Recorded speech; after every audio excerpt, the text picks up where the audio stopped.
has anything, I'll make a motion to approve the consent agenda. Motion made by Ben to approve, I second it. seconded by Lori. Any further board discussion? All those in favor say aye. Aye. Any opposed? Motion carries 7-0. Okay, we will have a presentation by Mr. Swartz in regards to. Give it a shot,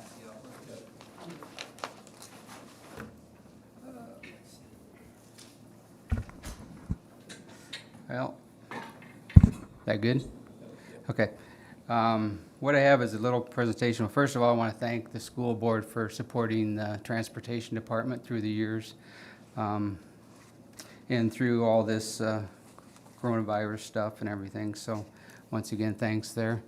What I got is a little presentation that if we have to go to the guidelines of the summer sports guidelines, what it would look like next fall for us in the traditional setting or the traditional year. If you would look at like 8, 9, and 10 is kind of our life in a nutshell every day with the different transportations of what we do now. There's 2 transfers in the morning, one at Emerson and one at Laurel Inglis Wilder. And each one of the schools are represented there on which buses come to those centers and where they go after they leave those centers. And then which bus kids transfer from one bus to the other bus. You know, that's our typical lifeline here on a traditional season or a traditional year. With the new summer guidelines, there'd be put into place for summer here, we'd have one on a seat. Siblings can sit together. The one person be next to the window. We'll be sanitizing the buses on the post-trip side of things.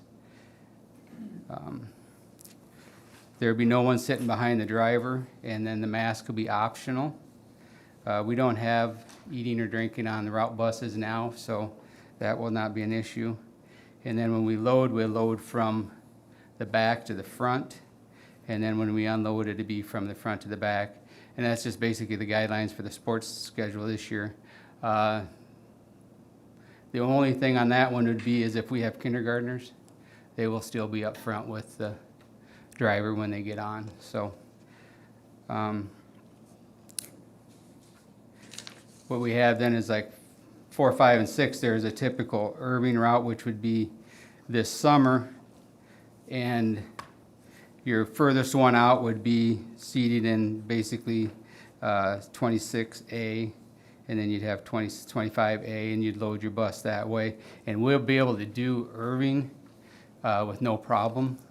We're looking at 4 or 5 routes here. We usually have 4 routes anyway. We may have to add that 5th route to keep them to do the same guidelines as we're doing with the sports season. Where it's going to be tricky is when we get into the traditional season and transporting. We got basically transport 1,500 kids a day, and if we run between 45 and 60 kids on a bus. So when you start doing the math on that, we have 21 routes now with a couple loops. You would have between 50 to 60 loops with the busing to get everybody to school.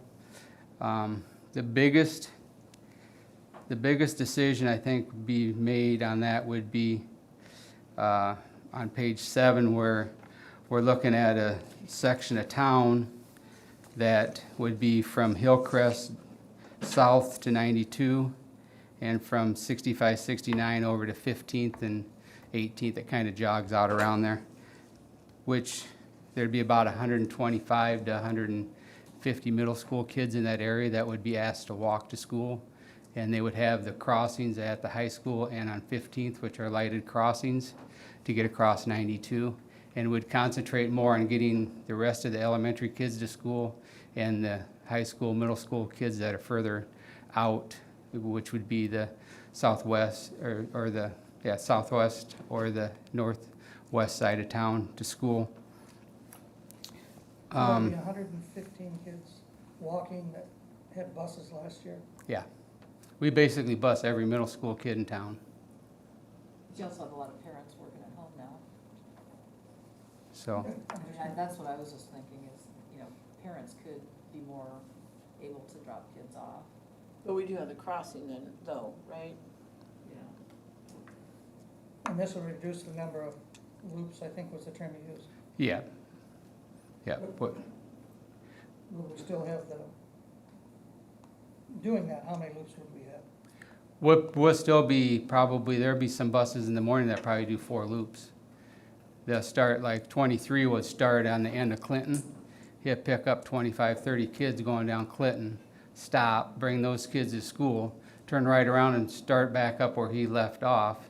And he may be to Irving by then with another load. He'd have to come back, drop those kids off, go back to where he left off. The biggest thing with, if we go to these guidelines, is that each kid will be assigned a seat. And they will be assigned, we don't necessarily assign seats now, we just fill the bus. Where there would be a assigned seat and a time to get on the bus at a particular stop. If you miss that stop, then you're out of luck. Because we won't be, the next time around when that bus comes around, there will be another kid in that same seat. So it'll be almost like clockwork, and we won't have the flexibility that we have now, is if a kid misses a bus and we got a kid, like 18's empty when it leaves Wilder in the morning. If a kid misses the bus, sometimes we make it so that they swing by and pick the kid up and bring them to school. That flexibility is gone when we start. I should be asking a question, does that get some kids to school way early? Yes. Yep, there'll be some kids at the high school by 7, there'll be some kids at the middle school by a little after, I think Mike said 7:30 preferably, Elementary? Elementary, they're gonna be about the same. But they've already started earlier from the year past. Most elementaries will be in their elementary school after the first transfer. And that's at 7:30. Yes, we have them pulling in at Wilder right now at 7:17. There's 4 buses that do that. And then the transfers at 7:20, 7:22, and then we go from there. And Emerson's basically the same times. And 2 principals feel like it's okay to have the students there that early, there's things that they won't. We have some students there already. We have students there by, parents drop them off at 7. I mean, they're not supervised. But we have students there by 7, 7:15, usually down in the field house. And then kids would be getting home later as well. It's going to be a little harder in the afternoon because when you think about the transportation side of it, we go as far out as we can, and we're picking kids up as we come into town, and then we do the transfers, and then we end up with buses that are maybe half empty or something, so we can use those buses to pick up another stop. Well, in the afternoon, we bring everybody over to the middle school, and we'll load those up. So 17 out of the 21 buses will be heading out in the country. So we don't have the luxury of a country bus picking up a stop or 2 as they're coming across town in the morning. In the afternoon, it'd be a reverse loop, which you would pick up the kids and take them to the closest stops and try to get back to the school and pick up another batch 10 minutes later and another batch 15 minutes after that, because the further out you go, the longer the loop's going to get. Another difficulty would be, just like you said, you might have more traffic with the parents, but the traffic would be more of a problem at the high school than the middle school, because with the transfer in the back, that traffic really doesn't bother us back there. So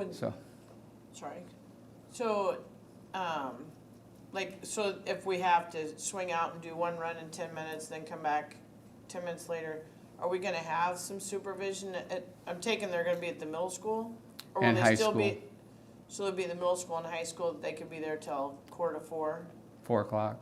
Will they be teachers there? I mean, I'm not real concerned, cause football will be going on and volleyball and all that, but I just wonder if will we try to keep them in one area, or? Mike told me at the middle school, he has till 3:50, I believe. There's people around there. Teachers are, they're there, we haven't, we how it going looks. to deal with the kids staying later. Teachers, and, you know, something that we threw out the other day was maybe seeing if some teachers could stay early, come in earlier, and then get off a little, you know, right as school's out, and then, you know, one stay a little bit later, but we have not worked out, I have not worked with Mhm. Ron a whole lot on this, so. I mean, I'm sure it's gonna be a work in progress, so, Yeah, I'd be kidding you if the first week or so, it's gonna be a little rough.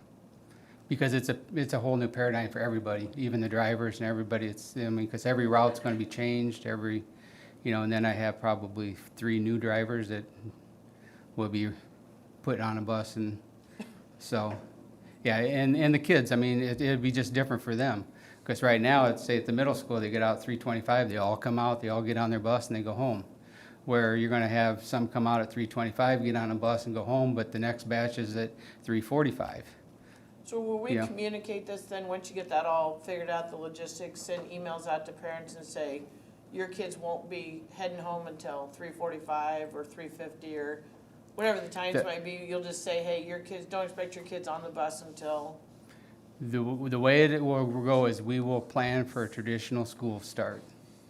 And that will be in Power School with their information. right, If we have to go to something like this, funky, there's a way to put it in, like we did emergency snow routes, or we'd have to put that information in that side of it, where they'd have to relook it up and look at it to see where it's at.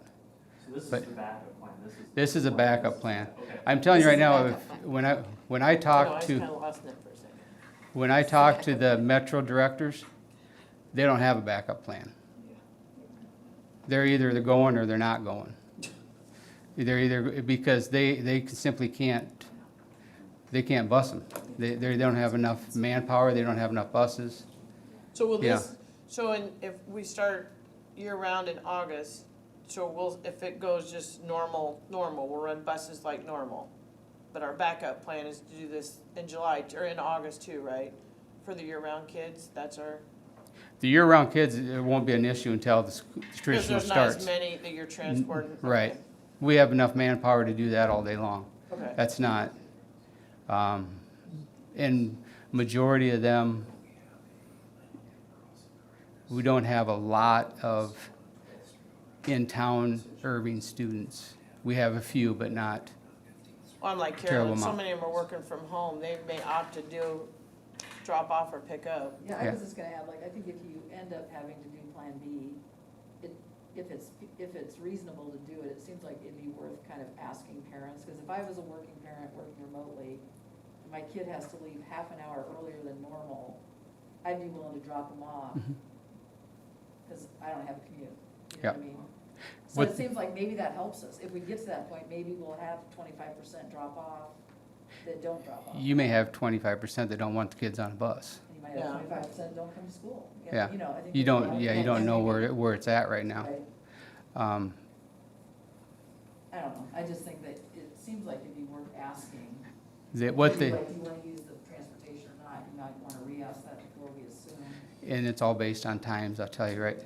Until they see what time you're getting Yeah, picked up, Absolutely. they're not gonna answer that question until they know, well, that works good for me, so I'm leaving it. Or, another big thing would be, right now, we accommodate riders that maybe ride once a week, maybe ride once a month, maybe go home to grandpa's on vacation. When you get into where we're assigning seats and that seats for that person, those things get a lot more complicated. Then, I know we have to transport them, but it may be having to work with that parent on its own or something to get that done. Because right now, we need to, if we're limited to 25, 30 kids, we need 25, 30 kids on there. We don't need any empty seat every day for a 1 day a weeker. What do you have planned for enhanced cleaning before routes, during routes, in between routes, and then at the end of the day? What's the plan for making sure the buses are as sanitized as possible? When they pull in at night, we have spray bottles with what they're using in the classroom. Is that what before Bernie with, presented to us? Yes. that- Yep. Do we have to do it in between routes if they do a double route? no, we won't be able to because it won't dry time. Yeah. What it is now is they have a pre-trip inspection, they have post-trip inspection. It's gonna be put on the post-trip inspection. When you park that bus and lock it up for the night, you sanitize it. You clean it, you sanitize it. So it's ready the next day in the morning for whoever gets in it and goes. That's where we're at. As far as cleanliness of buses, I can tell you right now, this district keeps them clean. I mean, with our inspections and stuff, we had a state trooper last time that came down here and he says, you guys need to go show other people how to do things. I mean, I'm just not, and that's our drivers, that's not me, because I don't clean the buses, but they do a good job with that. You plan on like having hand sanitizer or wipes available on the bus during? Sanitizer we can't have. From my understanding is it's an actual flammable substance, so it can't be on a bus. What if the kids have like the little ones? We can't police it. Okay. I just Yeah, know I've they're- had parents ask, can they send the little Yeah, and see travel that, size? I think the only time you really run into trouble is like in the middle of the summer when the temperature of the bus is gonna be 120, 100 110 degrees inside, where the kids are gonna keep that with them. It's gonna be on the bus 20 minutes, it's gonna leave, go into school, come back, so I don't think that's that big of an issue. There has been some talk about, squirting a little bit in every kid but every time you do something, it takes time. And we're really gonna be pushing it the way it is now. I mean, if it has to be done, it'll be done, but transporting that many kids in that short amount of time is, without disrupting the rest of the school day for everything else. That's what we're trying to get away from. I just think communication's key when you get to that point, to just really outline and say, this is what we're gonna do with cleaning, and if someone's on that second loop and isn't comfortable, they can figure something else out then, Mhm. and they can make their own choice. Yeah. Thank you. Any Thank you further for all your questions? work. Thank you. I'm glad you can explain the diagrams, 'cause I know I'm going. when I saw them, I was like, what? That's our life. Okay? Thank you. Thank you. Thank you. All right, our next, item is under G1A, the 2021 year-round calendar amendment. Let me give a little context for this. I know everybody's been in some conversations and probably, except for Mr. Morris in this room, nobody's been in all of them. This has been a, return to learn and when can we get kids back to school is top of mind for everybody. And we began, as we were starting our return to learn planning, by doing a parent survey. And at that point, when that first survey went out, I had 70% of parents were ready to get kids back. And we were talking about as early as July 9th at that point, as originally scheduled. Did a staff survey. Those numbers did not come in as high. Staff was a little bit over 50%, 51% was ready to get back at it July 9th. And at that point too, we explained what we were planning to do with mitigation, which is very tough. We try to follow the CDC guidelines as closely as possible, but it's going to be very challenging for schools to physically distance, for example. It's not going to be practical to require kindergartner, first graders to wear masks, that kind of thing. So we did hear a lot, had a lot of conversation along the way too. Besides those surveys, Mr. Morris and I both had people reach out to us, express concerns on both sides of this issue. As you can imagine, everybody's situation is different. There are families that need to get back to work and are essential workers and need their kids in school. And then on the other end of the spectrum, there are immunocompromised students and a lot of families who are just concerned about is it going to be healthy and safe for our kids to return to school. So those are the things we're kind of balancing. And as we're talking through and planning internally, We are attending webinars with the Department of Ed, with Heartland area schools, so many interactions within those 7 planning areas that are on our Return to Learn page on our website. With this specific thing, one of our last stops on the calendar, discussion was with Warren County Department of Public Health. We had our nurse involved in that, as well as Derek and Annette and me, and had conversation with them. And Warren County Department of Public Health was concerned with a July start, was pretty nervous about that. They did feel that even though nobody has a crystal ball, that we are going to see decreases as we proceed into August. They felt pretty comfortable as we described the measures we're going to undertake with an August start.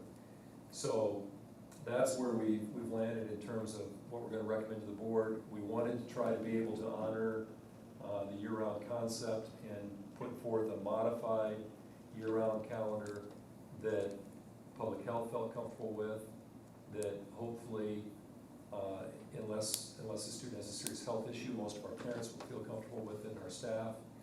And Mr. Morris has worked on a couple of potential calendars, actually. I would invite him to fill in any gaps I just left in talking about how we got here, and then share a little bit about the calendar options if you would. You may want to use the mic just because you're right. Yeah, and there's some noise going on over here. I don't know what it is, but.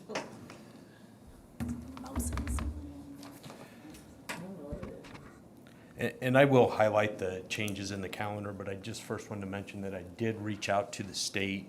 There's a rule that we cannot have a 6 weeks is the maximum break that we can have between the end of school and start of school, and they're supposed to get back to me this week to make sure that is something that we can proceed with. So I don't have a definite answer on that, but it should be this week.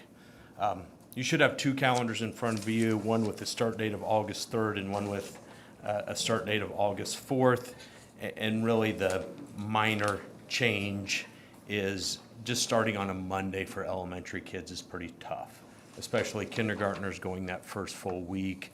And it's something that our teachers have always been adamant about, to try to not start on a Monday. So just a minor change. After speaking with Lynn Corey, I reached out to her today. She was on the calendar committee, so I just wanted to try to get some input, and that was one of her thoughts, so that's the reason for the 2 different calendars.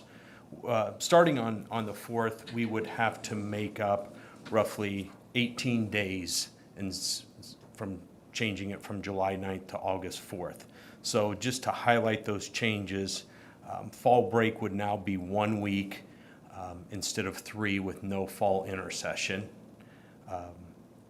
Winter break we would return on January 5th if we started on August 4th, and January 6th if we started on the 3rd. So we would just take off 2 or 3 days and shorten that break to make up that time.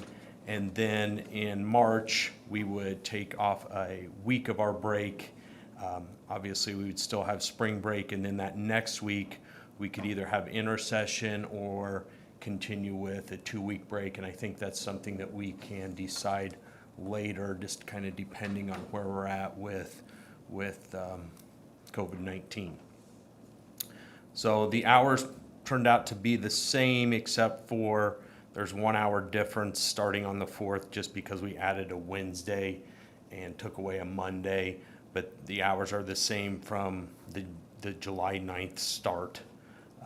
So those would be the changes in the calendar. Are you having like a roundup for the kids first, or what's the plan for that? Our plan is to have 4 transitional days, and that kind of also, that kindergarten team reached out to me also. That's kind of perfect, starting on a Tuesday, and then great, yeah. not all of a sudden here you are and start on a Friday. So they reached out. That's great. It's a great idea. Art, do I remember from another meeting somewhere that you thought there might be some flexibility in the hours or days requirement next year? Well, I know we talked about the hours with starting, if schools would start before August 23rd. There were some schools talking about that. But really, there's not a lot of flexibility. What they told us was that you had to have your 1,080 hours coming after the 23rd. Yeah, you can start earlier, but it can't count as part of your 1,080 hours. So I think that could be the conversation you're thinking Okay, of. thank you. The other thing that they are kicking around a little bit, I haven't heard the final decision, but snow days, we're doing all this remote learning anyway. Can't that be a remote learning day, and maybe you don't have to make up those hours? But I don't think they've decided anything on that. So Derek, so what do you think, so when they get back to you, do you think they're gonna say, no, this is not gonna work? Or do you feel pretty confident they're gonna be flexible and let us start August 4th and we're gonna get our hours in by making all these changes? And then next year we'll be on schedule, so when July comes around next year, we'll be ready to start just like a normal school year? I mean, I would hope that they would be flexible with this. This is a pretty unique circumstance. So, and I would, yeah, we would be ready. You don't think you're gonna get a surprise phone call No. and say? And, yeah, the hours I figured up on the side were actually over, starting August 4th and August 3rd. We have quite a few over, actually, so that's great. And then, yeah, I would plan on starting again the week after the 4th, next year. Hope. Yeah. So, this is what you'd like us to move on? Yeah, and I had talked about the 3rd with you, and then, as Derek just explained, working with the little kids, the 4th really probably is our preference. I want to provide them both, because I know in a board update I had mentioned the 3rd. But it would help us to know that we have board approval to change the calendar to begin August 4th. And of course, that would be pending a couple of things. You know, there are always wild cards in this. I don't think the flexibility with the Department of Ed, the calendar thing, we had our year-round calendar approved for 2 years. It's a 2-year approval process. I don't think that would be a roadblock, but who knows, between now and August, you know, the governor's office, Department of Ed, something could happen with the virus. They could be telling all schools, you know, you're all gonna start remotely on August 24th. You know, so if something like that came up, it'd be out of our control. But tonight, for our return to learn planning as we continue, we'd like to know if the board is comfortable with an August 4th start date. I'm very comfortable I just in, have we one. can talk later, but I'm comfortable in moving, that we adopt a calendar that starts August 4th. Motion made by Ken, seconded by Carolyn. Any further board discussion? Ben? Yeah, I just had one question there. Have you presented this to any of the teachers in the building? Were they comfortable, any of them? I sent it out today. We had our conversation on Thursday, and then Ron Lorenz sent the calendar to manipulate on Friday, so there wasn't a whole lot of time. But I did send it out today, and I had 2 or 3 email back, thank you. No real issues. I think that some teachers have said, well, hey, I made some, or I have a wedding Right. the end of July or beginning of August, and I said, well, I think we need to be flexible too, because we're changing your plans. So that was the only So no concern. concerns from But- them? No. That's what I was gonna say, is there any teachers that are concerned health-wise? I mean, do we have anybody that was compromised, or, any of those concerns pop up? Nobody's reached out to me with certified staff. I did have an associate resign just due to health concerns. She's going to have some surgeries and was concerned with returning. So thanked her for her service, and I completely understand. And I anticipate we're gonna have some of that both with families for their kids and with staff. You know, people that just aren't comfortable, whether it's August 4th or August 24th, there are gonna be some people that are just So- concerned about this. So say we have a student that, says, has a compromised immune system, are we gonna do remote from home? That's part Is of that kind our- of the plan? Part of our return to learn planning right now, and we're trying to plan on all 3 of those tracks, on-site, hybrid, and remote. What the actual designation is, if we had a very high percentage of people who were coming back on-site, we would say we're on-site, we wouldn't do a full hybrid plan, but if we do have a student who has a legitimate medical concern, we're gonna work with that student, that family, keep them safe. So, you know, we're all gonna have to be creative and flexible and try to serve people as well as we can. We're certainly gonna do that. Perfect. Any further board discussion? All those in favor say aye. Aye. Any opposed? Motion carries 7-0. Moving on to, Thank you. yeah, thanks. Yep, thank you, guys. Thank you. Thanks, Derek. Thanks, Derek. G1B, additional learning supports due to COVID-19. This is one I can just speak briefly to too. This is a little bit of an atypical potential action item because it's not overly specific as written. But I don't think we know exactly what we're gonna need or what might be called for. I've heard from several board members, we really wanna have an all hands on deck mentalities would come back from COVID.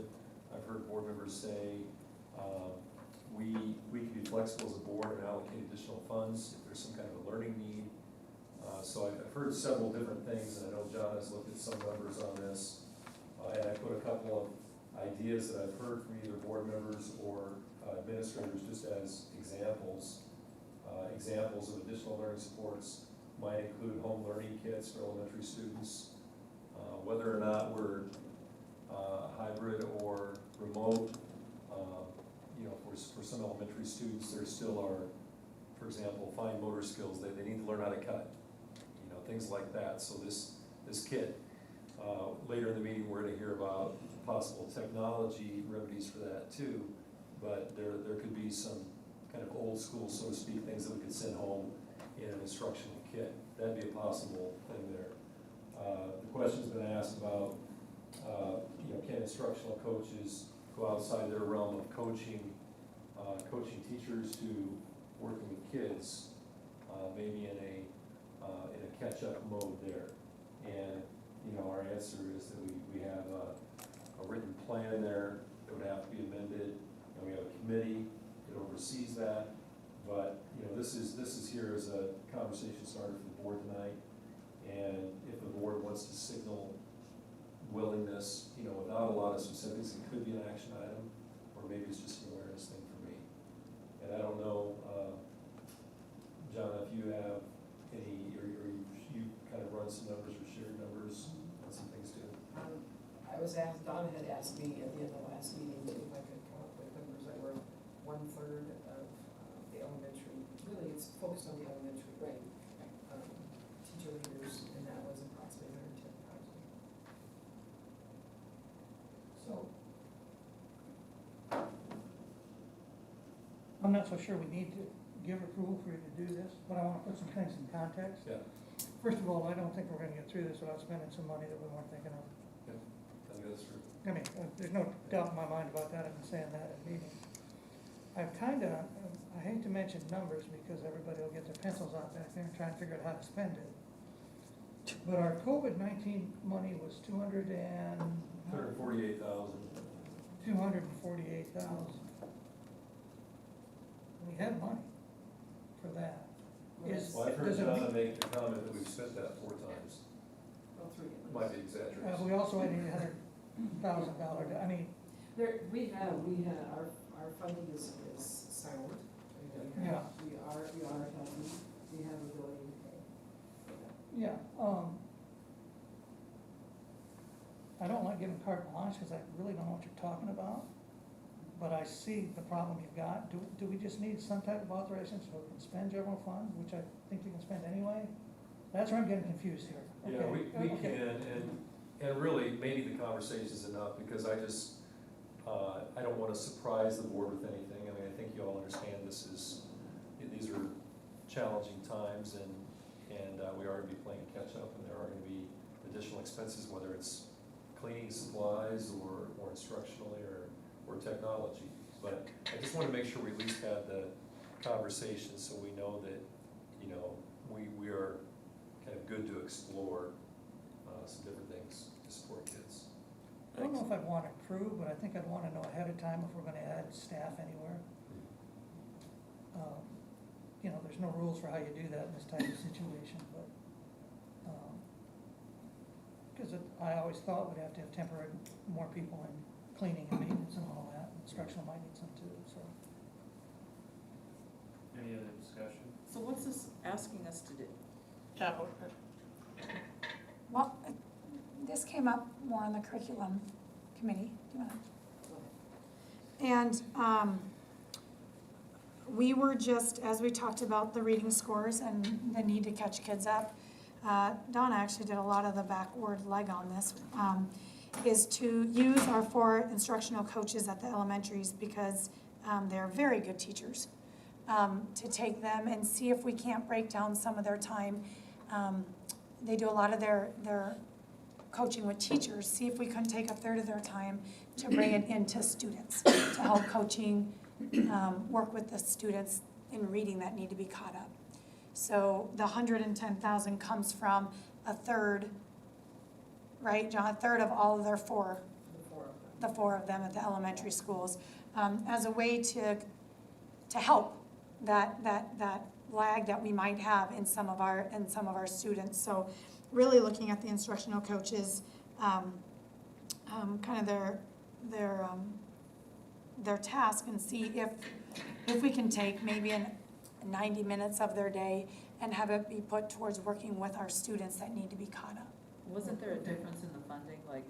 Yeah, that's, and to Ken's point, we wouldn't be hiring more people, but we would be shifting, I mean, there would be more general fund Right.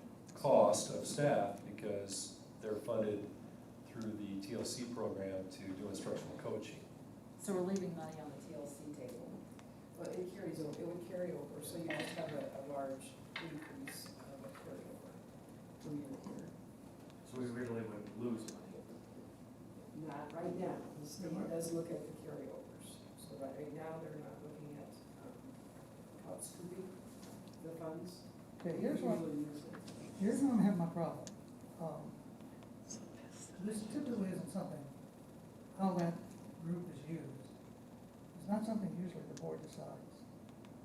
And if you guys are asking us to override what the plan that was developed by the staff is, that's the thing I'm having a little trouble with. No, not at all, actually, Can I you know, provide some more context? Yeah, go ahead. Perhaps, if you want some more context. I was approached in the fall regarding concerns about class sizes at the elementary level and whether instructional coaches could add more supports for teachers that have large class sizes. And that brought in other conversations where, somebody had a comment that an instructional coach was working at their desk.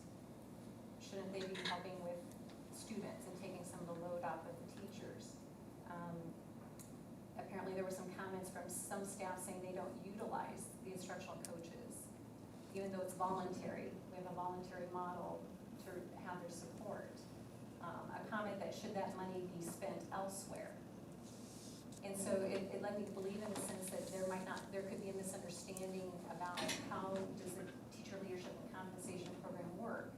How does that funding for TLC, which is special categorical funding, how is that different than the general fund that we work with?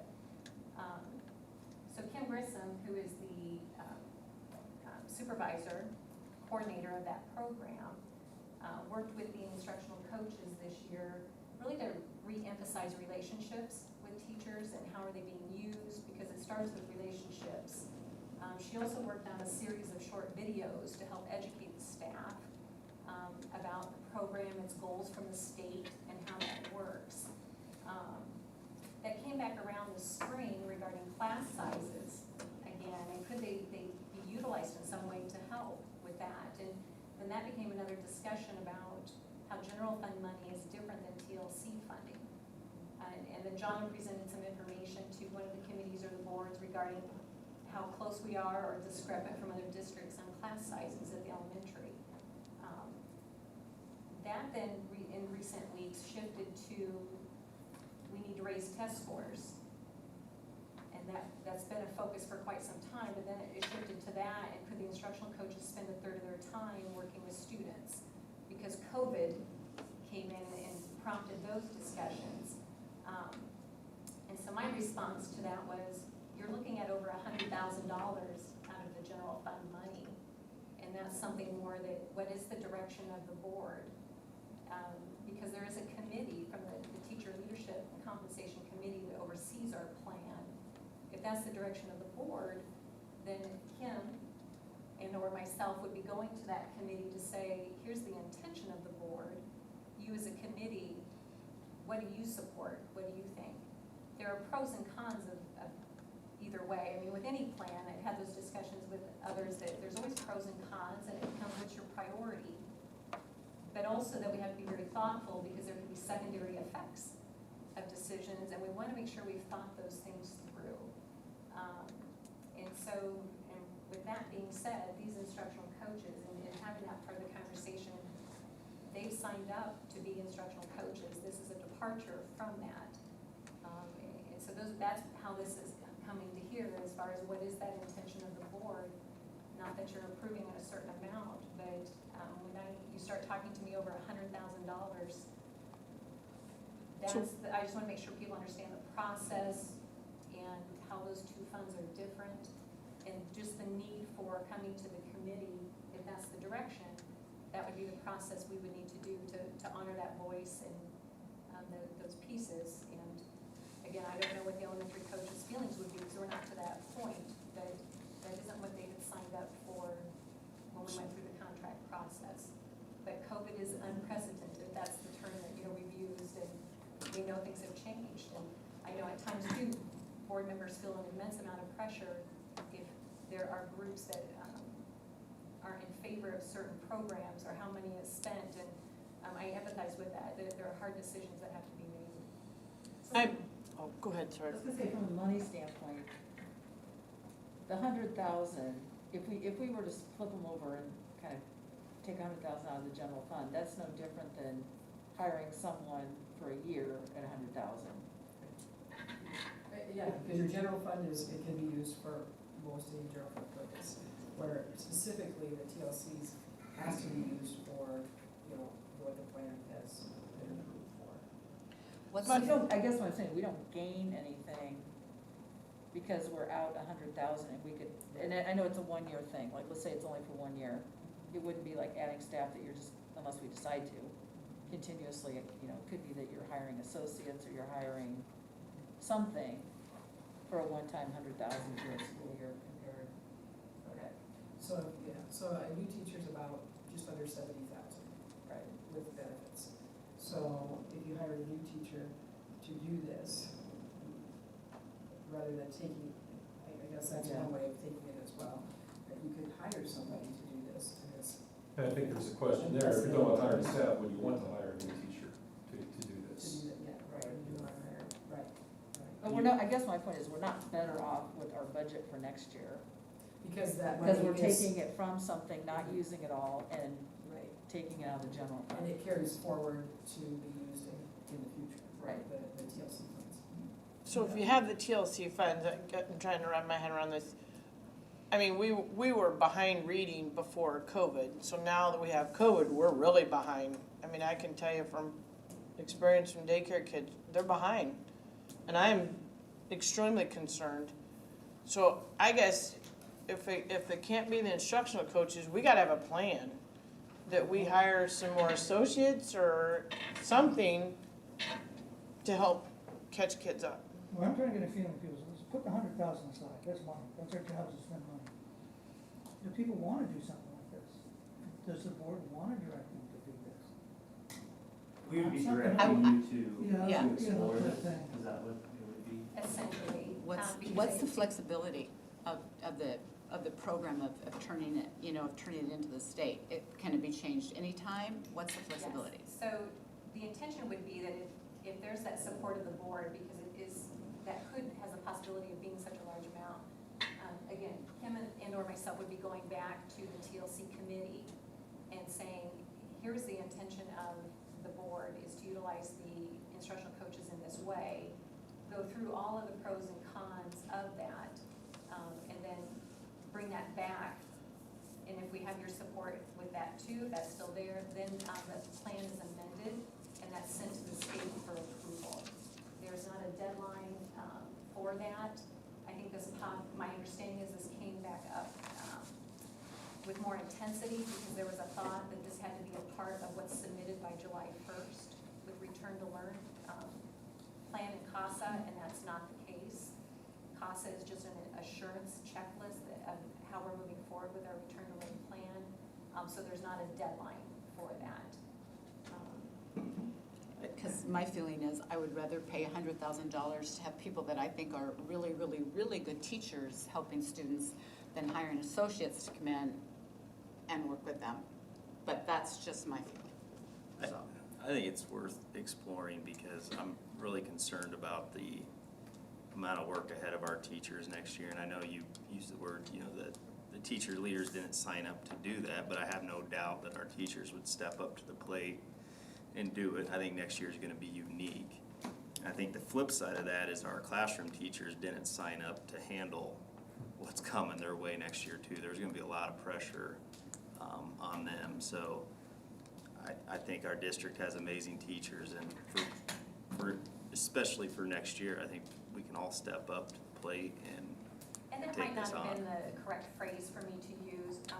In my head, what I was thinking of is when they signed contracts, if you signed a contract to work in a certain way, I want to make sure everybody is comfortable with those changes that would be made. And I don't have an opinion one way or another right now. I just always know, as I've said, there's always pros and cons, and you want to think that through and then go for what that priority is.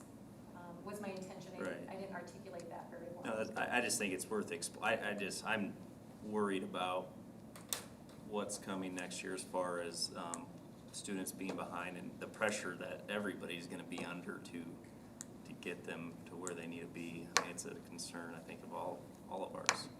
So I think it's a good idea, worth exploring, definitely. It would at least take some pressure off, the overall classroom teacher. I know we have great teacher leaders that would probably be more than willing to step to the plate. I don't know. So. And we've said too, the associate shortage is to such a degree when we have difficulty filling positions of what we need for even other positions. Hiring more associates really isn't an option that's feasible to do something like that. And then you have to look too at the associate role, and, they're not to be teaching exactly. I mean, they are supporting instruction, but we may, if we're talking about specifically about reading instruction or something, or about interventions, that's probably not appropriate use of Right. leaders, so. Right. So if I'm hearing, I feel that quite a few of us would want them to explore this option. I would like to them explore it, yes. I guess what I struggle with is, I don't wanna get tunnel vision that this is our answer. I feel like there should be a whole view of we could add curriculum materials, we could add, I wanna see kind of like a comprehensive Well, thing. That's why, I mean, the overview is a little bit, or the possible action's a little bit global here. I know, that's so what I here are don't, two I examples, probably so- wouldn't approve. Well, I know, this that's why I because asked, we had flexibility, that's Yeah. why I asked that question, Yeah. but And I've heard that, I've heard that from the board here just recently too, about the understanding that we do need to be creative, that there probably are gonna be some one-time expenses, could be some things on personnel, could be some curriculum. I'm hearing enough in your conversation that I'm comfortable, us knowing that it's not gonna be a surprise to the board if we come back with something, whether it's on the curriculum side or through TLC or any number of other things we might come up with. So we don't have to have a specific action on this, but as we kind of talked in curriculum committee, I said that, let's put it on the agenda, that's the way to get the conversation started. And also, as Ken mentioned too, I'm not gonna bring a recommendation to the board that flies in the face of some established process, and that's why on here I wrote, if recommended by the TLC committee, on that particular thing. It really does need to go through those people that oversee that program and the TLC coordinator and director of teaching and learning, so. I guess rather than I know you're backing off of it, but rather than this type of recommendation, what I'd rather see is kind of as you develop what we're doing, if you need board approval of expenditures, that we have ad hoc meetings, Zoom or whatever, to talk about, post it and all that, but talk about it so that you're not waiting for a. Yeah, And I think some of this is just a timing thing, you know, we had a board curriculum meeting Thursday, we're getting the agenda out Friday, I didn't wanna wait necessarily to have the conversation. And if the board had said, absolutely not, we have these people employed, why would we shift $100,000 to general fund? Well, then I would know, okay, take that out of the possible things we might look at, so, you know, and I didn't hear that, so. And I would like the teacher input as to what they would, you know, would they be more comfortable with curriculum? Do they want more actual help with some intervention groups part of the day? I would like to know what they would like to Part of have. the survey that I'll be sending out to the teachers as part of the return to learn plan. Yeah, I mean, I'm happy if they tell you what they would like, that would be great. So I think this would be a good discussion for, you know, your group and to see what their thoughts on it are with 4 people from the elementary school. Then I don't know if it's something, would the board like to hear back what the response is? Yeah. Yes. And I think too, if everything goes back to school at the beginning of August, I know we don't have reaction time, but teachers have no idea what they're gonna walk into. They're gonna learn a lot with year round, I think. You know, the range of kids and, I don't know, I suppose. Yeah, I just, you know, if they want more curriculum, if they want more help, you know, and good help, then I would like to know what they would like. And I'm with Ben too. I think there's gonna be a lot of stress on these teachers, that first group. Because you're gonna have kids coming in behind, trying to catch them up to what grade level they're supposed to be. So I would like to make sure we're having a lot of communication with those teachers and that if they do need help or something, we can get in there and help. Because I don't want a teacher feel they're just they're drowning.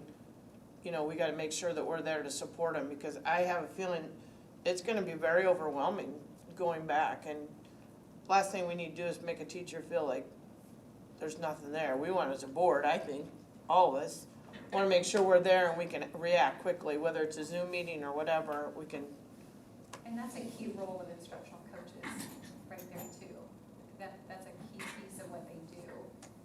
And in addition to that, we have a large number of new teachers coming in, and so we're making specific plans for the new staff also in terms of resources and support through the mentoring program for them. Stacey Evans has already sent them a survey on their experiences with online teaching and trying to craft things especially for them. So, because some have not even been able to finish their student teaching last Do you know how many semester. teachers we have new at Irving? Just curiosity. I think they have 4. No, you just have 4. Is it 5? Maybe 5. You know, one thought I'd like to get out, I'm fine with what you're saying, is I'm looking at this process, our kids were learning and stopped, they've gone, some of them gone without, so even what they learned, they moved backwards. I don't want parents or anybody think that all the kids are gonna be caught up by October 1st. I think this is a process, it's gonna take us about 18 months. You know, I don't know, I'm not that, but it's gonna take a while to get this done. It's not gonna be anything we can put we might need to put more people at it, don't get me wrong. Just put a lot of people at it, it's not gonna change it in 2 weeks or something like this, it's gonna be a long-term process, folks. I just wanted to share that, because you probably heard from me more than once. Well, I don't discount the fact that every kid has fallen behind. I mean, you just have more like how many kids really did online versus not. That's the issue probably more than like, you know, the whole United States and the whole world is Right. dealing with this. It's a national. Okay. Thank you. Thank you. Moving on to G1C. There are a couple of documents in there that have been shared for school-based mental health services, and these are things that were vetted by our school attorneys. This is an area we're going to need some support. Our provider that we've had here the past couple of years, we're going a different direction, so we're going to be seeking new assistance there. Several years ago, we made the move of making sure that there were on-site mental health counseling services available to kids, and that's very important. I think to have space in the schools for that. There's a lot of research that shows when it's right there and parents don't have to take half a day or they don't have to travel to Des Moines or something. got a lot better chance of getting the kids who need help. And we've developed an identification process and a way that, that most of these kids that are getting helped can, if it's covered by their insurance, it's a pretty easy intake process. But now we need to look for providers. Before we can do that, we need to be able to speak with potential providers about what our needs are. And these are the documents that kind of lay that out. So if we get approval tonight, then we go forward, we can try to get the help we need. And the goal is, not to have a big backlog of students. The goal is to have enough licensed mental health therapists in the building to handle the demand. That's been a little bit of an issue here lately. And it could be multiple providers, depending if we find a large organization that has a number of counselors, or if we work with individuals. Right now, our wellness committee and our counselors and the AEA have identified our greatest needs at the middle schools. We would want, a dedicated person or persons there, followed by the high school. We'd also want something available for the elementary schools. So this just paves the way for us to get started. I'm looking for a new provider. I've spoken a lot with Ron on this as he is on his way out of the district, as well as Stacy Warren and Sue. And Sue has the experience too of being, having been a kind of an independent contractor with the school as a physical therapist, so she kind of knows how that works too, and has that perspective. I think it's, sorry. Go Can ahead. I add one thing? Yeah, jump in. The last thing that was perfectly presented, the sole purpose of this person will be working in sessions with kids. They're not training Yep. our staff on mental health. That is Stacy Warren and the AEA's job. So these people coming in are specifically doing sessions. I don't have the exact number in front of me. I think we said 24 to 30 sessions a week with, 24 to 30 sessions per school week with our students. So, I mean, our main focus is the students right now. We do know that there is some stuff on the staff side that the wellness committee is working with too to support staff. So we understand the need for our staff and our teachers' mental health too. There's actually some things available through them through some, right? They can, the staff can, and I don't know how many know that. Employee assistance program, and Christy Ellis and the wellness committee, they put together a really pretty neat magnet idea that has all the employee resources on it too, that we're gonna be ordering and giving to every employee. So they'll have it right in front of them. The other piece with this that we had talked about, different committees and over time, was providing, putting up some money to assist with this. And in that agreement, it says $10,000. We had talked about up to $25,000 might be needed, but we don't know if we're gonna have one provider or two providers. That's what I didn't know. Is that the and kind of this the is just a stipend one-year you were deal. talking about? So that's just to help them, like maybe there's a day of training that, one of the provisions in here is that we can ask their employees to go to training as well. Just maybe it's on specifically working in the school setting or something.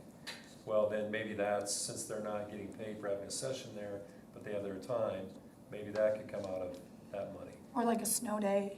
Yeah. Or like spring break. It just helps, we feel like, help them buy into who we are as a district, help them buy into the really the retention Right. of them wanting to be a part of our community and get invested in our children and our students, because that's really what it's all about, is investing in our students long-term, so they have a trusted source that they can go to and a long-term solution, so. I think when Sue was an athletic trainer, she had such a great relationship with her athletes that they would come and talk to her, and I think mental health is, think is so important. I think we'll have the same thing. Those mental health specialists are gonna build relationships.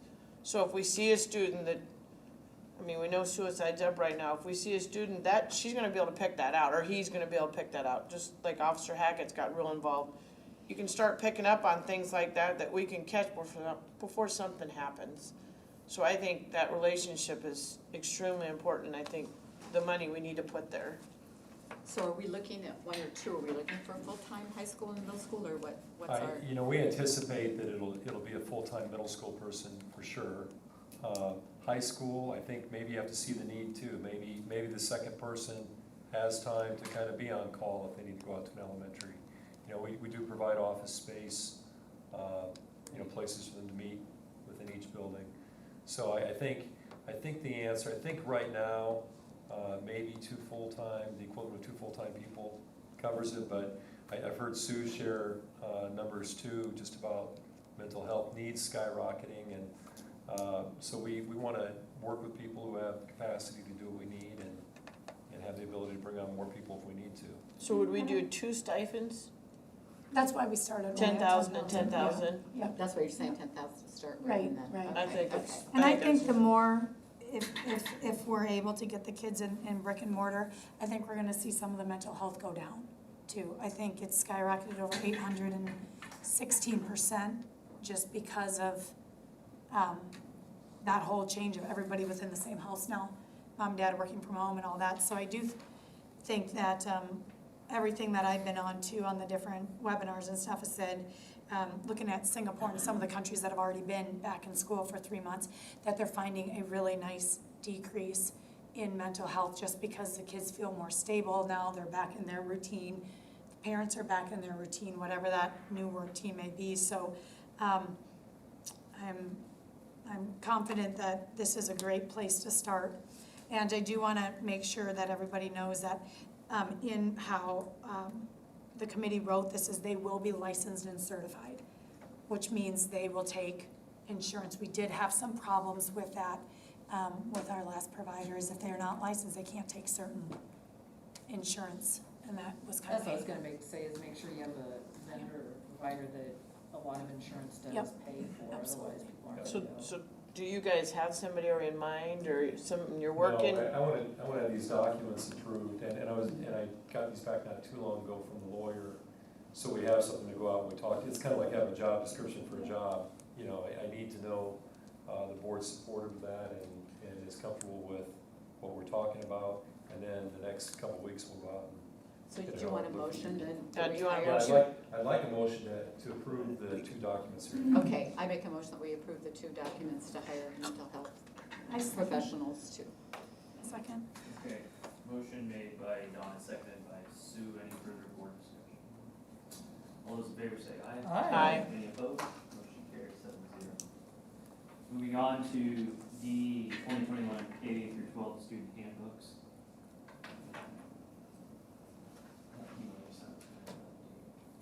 Yeah, and I'll just mention to you all here that what the principals do typically, they'll put the major changes in front of you, and then they'll include the whole handbook. And principals are aware, and I remind them today, there are other, like updating contacts. I know that needs to happen. For example, there'd be different places where it would say assistant superintendent. Okay, well now maybe it will say human resources director or special programs coordinator instead.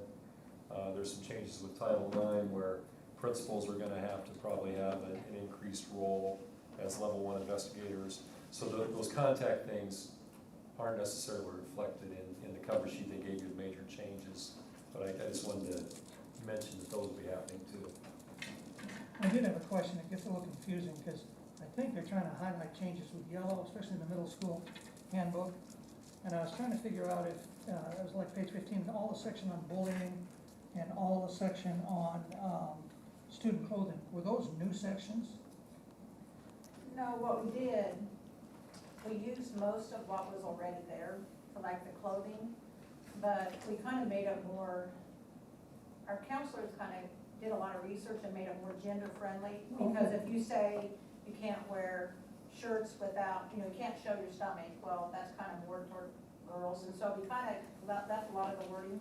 The only thing we changed is we made it more gender friendly, so it's not like, oh, that's targeting girls, because most of the things were like targeting the females. So we made it more gender friendly, this is what you can wear. And I saw some sections like with red, what did that mean when we were, I think we were red, weren't we? I could have been. The high school, anything in red would have been an addition to, and I usually, anything that changed, I had to strike through or was highlighted. Okay, thanks. I'll make a motion to approve the 2021 elementary, middle school, and high school student handbooks, as well as the transportation handbook. A second. We had to have separate on. Transportation. Oh, it's good.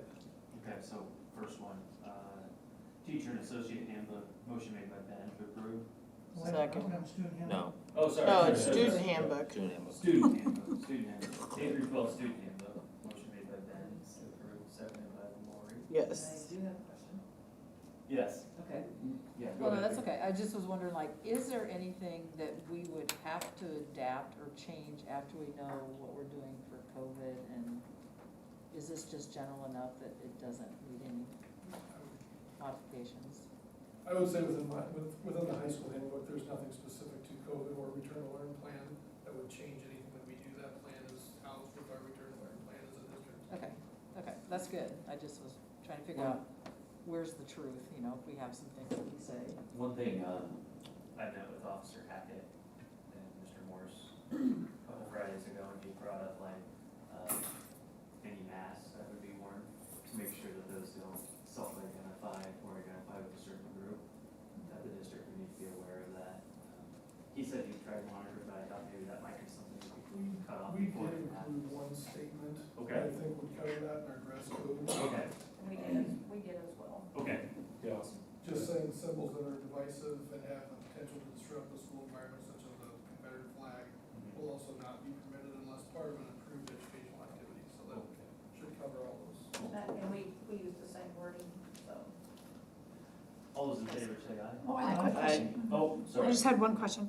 The Iowa Teaching Standards and Criteria, that was all in yellow, is that all new? That's in the, when we get to it here in the teacher and associate handbook. Oh, sorry. And yeah, they just haven't, they are not new by any means, but they just haven't been included. It's been a standalone document Oh, versus okay. included Okay, right in the gotcha. process.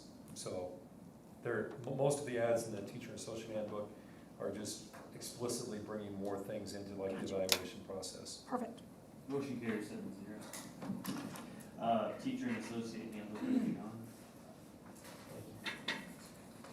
Thanks. And it- And this is something, we have a handbook committee, just kind of for your reference, and they work closely, next year they'll work closely with Ms. Kelly. This year they work closely with Ron Lorenz, and there really aren't significant changes in here, other than they did focus on the evaluation process. They clarified that somebody in awareness phase, that shouldn't feel punitive, that's not gonna go in their personnel folder. As Sue already mentioned, they explicitly put the Iowa teaching standards all right there, in there. Trying to think of other significant changes, I guess they've got that in the cover page, kind of the changes in there.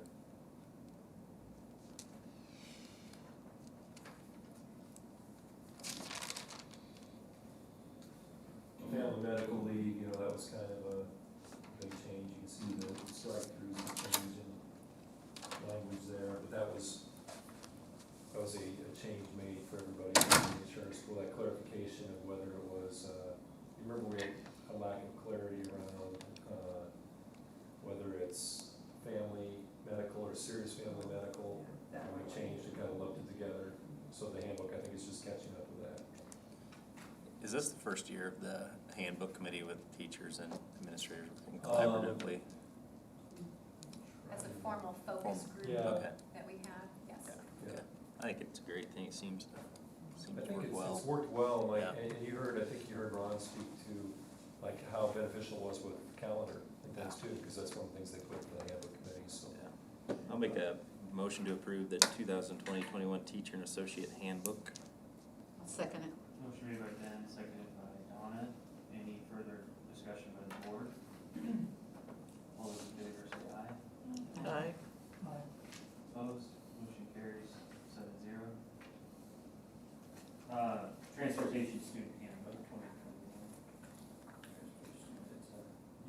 maybe speak to this, John, but I don't think there were significant changes Not, over there at all. big changes, yeah, he's not addressing the COVID bus routes, so.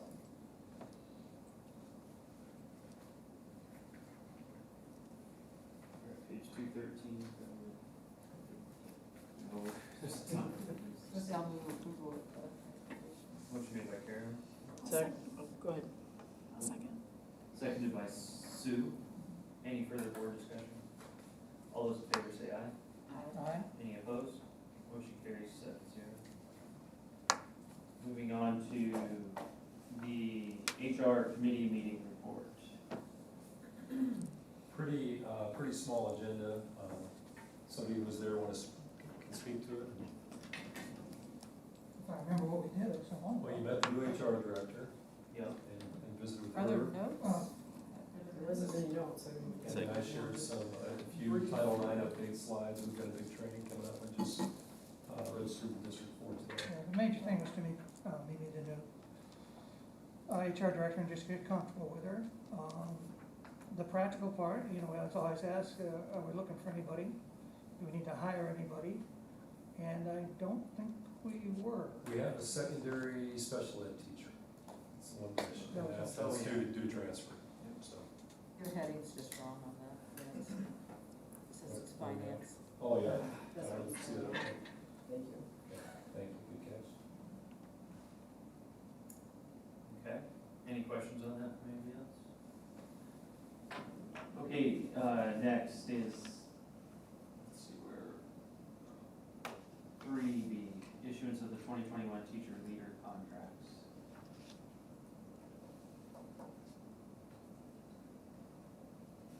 So what's provided for you is the teacher leadership positions of the instructional coaches, the coordinators, our beginning teacher mentor, supervisor, our collaboration and innovation teachers, the professional learning community team leaders, the amounts that they are given kind of as their stipends for their work.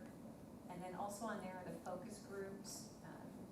Ben, you had asked if the handbook committee, this would be the second year for that, and there were reapplications for these focus group positions, CNI and the PLC positions this year, so you can see how they're grouped. So does that pretty much use up all the funds then every year with all these? No, there's still monies that can be used for professional development for anybody who is listed in these areas under the TLC. These are TQC funds for the focus groups. Those are two different ones, but those funds also help for their professional development, training, coursework, those kinds of things. These are all things done above and beyond their regular duties. That's Right. why there's a stipend. Yes. The focus groups were new last year.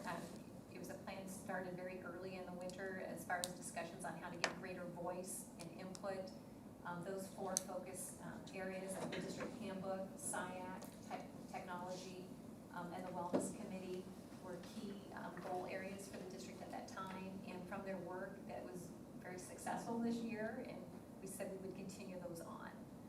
So we'll continue to have discussions about if there are other focus groups that should be included.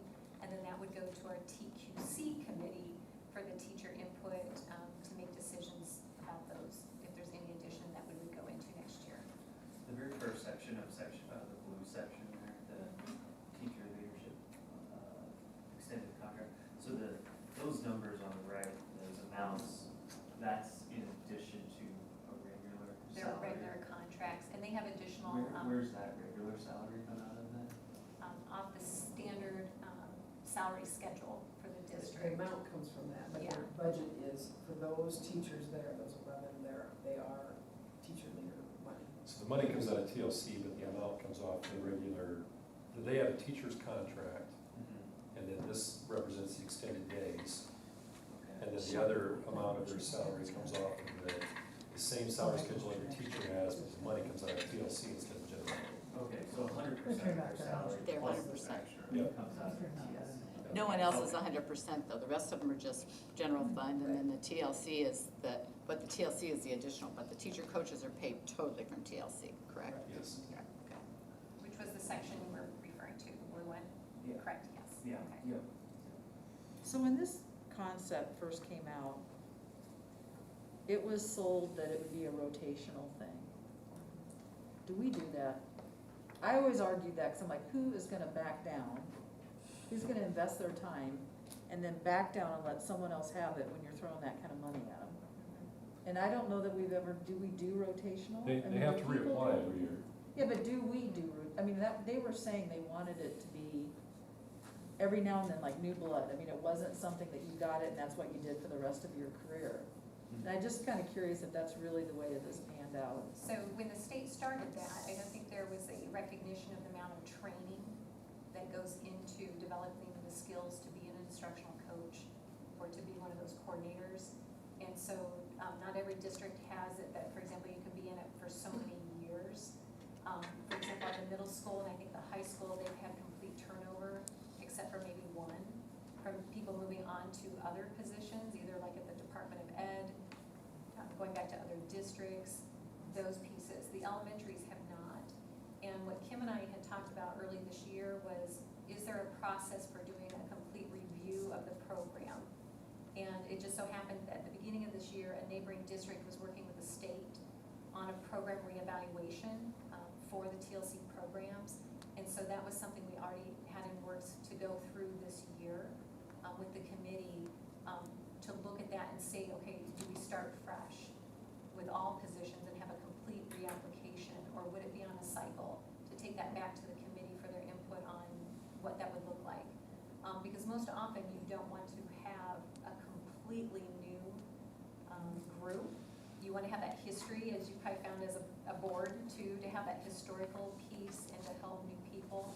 So it might become some type of a cycle where it's staggered or something like that.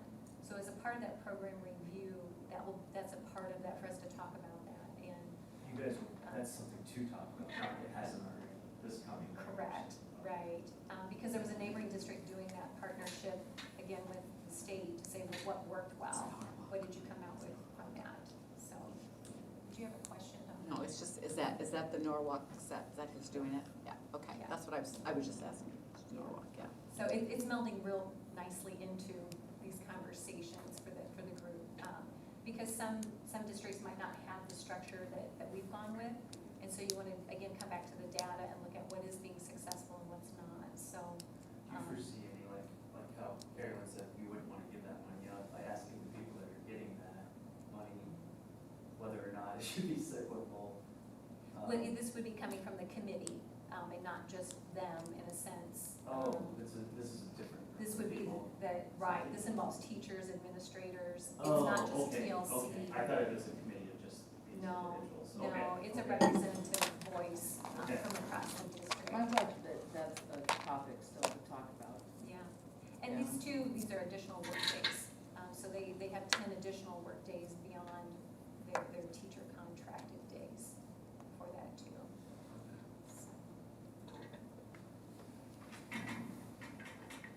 I'll move approval of the issuance of the teacher leader contracts.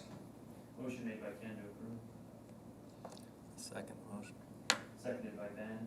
All those in favor say, or any further board discussion? All those in favor say aye. Aye. Any opposed? Motion carries 7-0.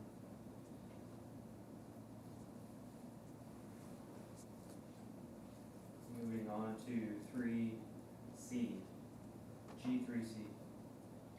The issuance of the superintendent contract. I move to keep the current contract with a raise of 1.91%. Motion made by Ken, Second that motion. seconded by Ben. Any further discussion by the board? All those in favor say aye. Aye. Any opposed? Motion carries 7-0. Technology, A, 4A, the technology committee.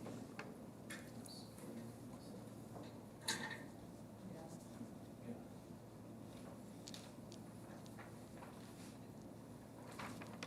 Lori, was it just you? Were you there? Lori? Yeah. No, she, yeah, go Oh, yeah. Yeah, that's what I was trying to think of. Here we go. So are we had talked about buying the computers or laptops, iPads for all the elementary kids in case we are sent home.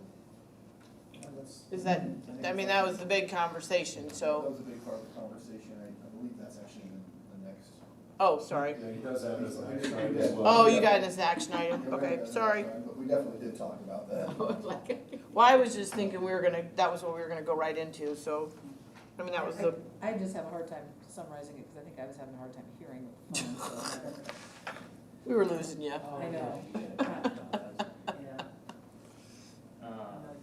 We had dropped a few times. Yeah, we talked about the remote phone capabilities there with the new system that you guys had, and how that's benefited, in this whole situation there, where they're able to, a teacher's able, not having to call from their personal device, but they can use their device, be coded as like a school district number, so that way they can be more private, not have to have their phone number given out to the public. We can Makes have total it set sense. up, they can actually Yeah. like receive a call to Right. their district number, district extension, at their computer or cell phone. Oh, it can roll to the cell phone too, cool.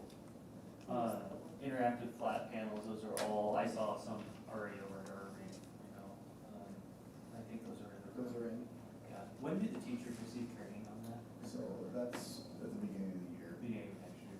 Okay. Is there any way to get anything to them ahead of time, so, I don't even know if that's helpful. I was just thinking like, if I knew I had all this stuff to take care of at the beginning of next year, like if there was something like, hey, here's the thing, if you ever want to look at that, just as you're making lesson Yeah, plans, we're gonna like, give them some stuff to Cool. look at, there's some video stuff out there. Good.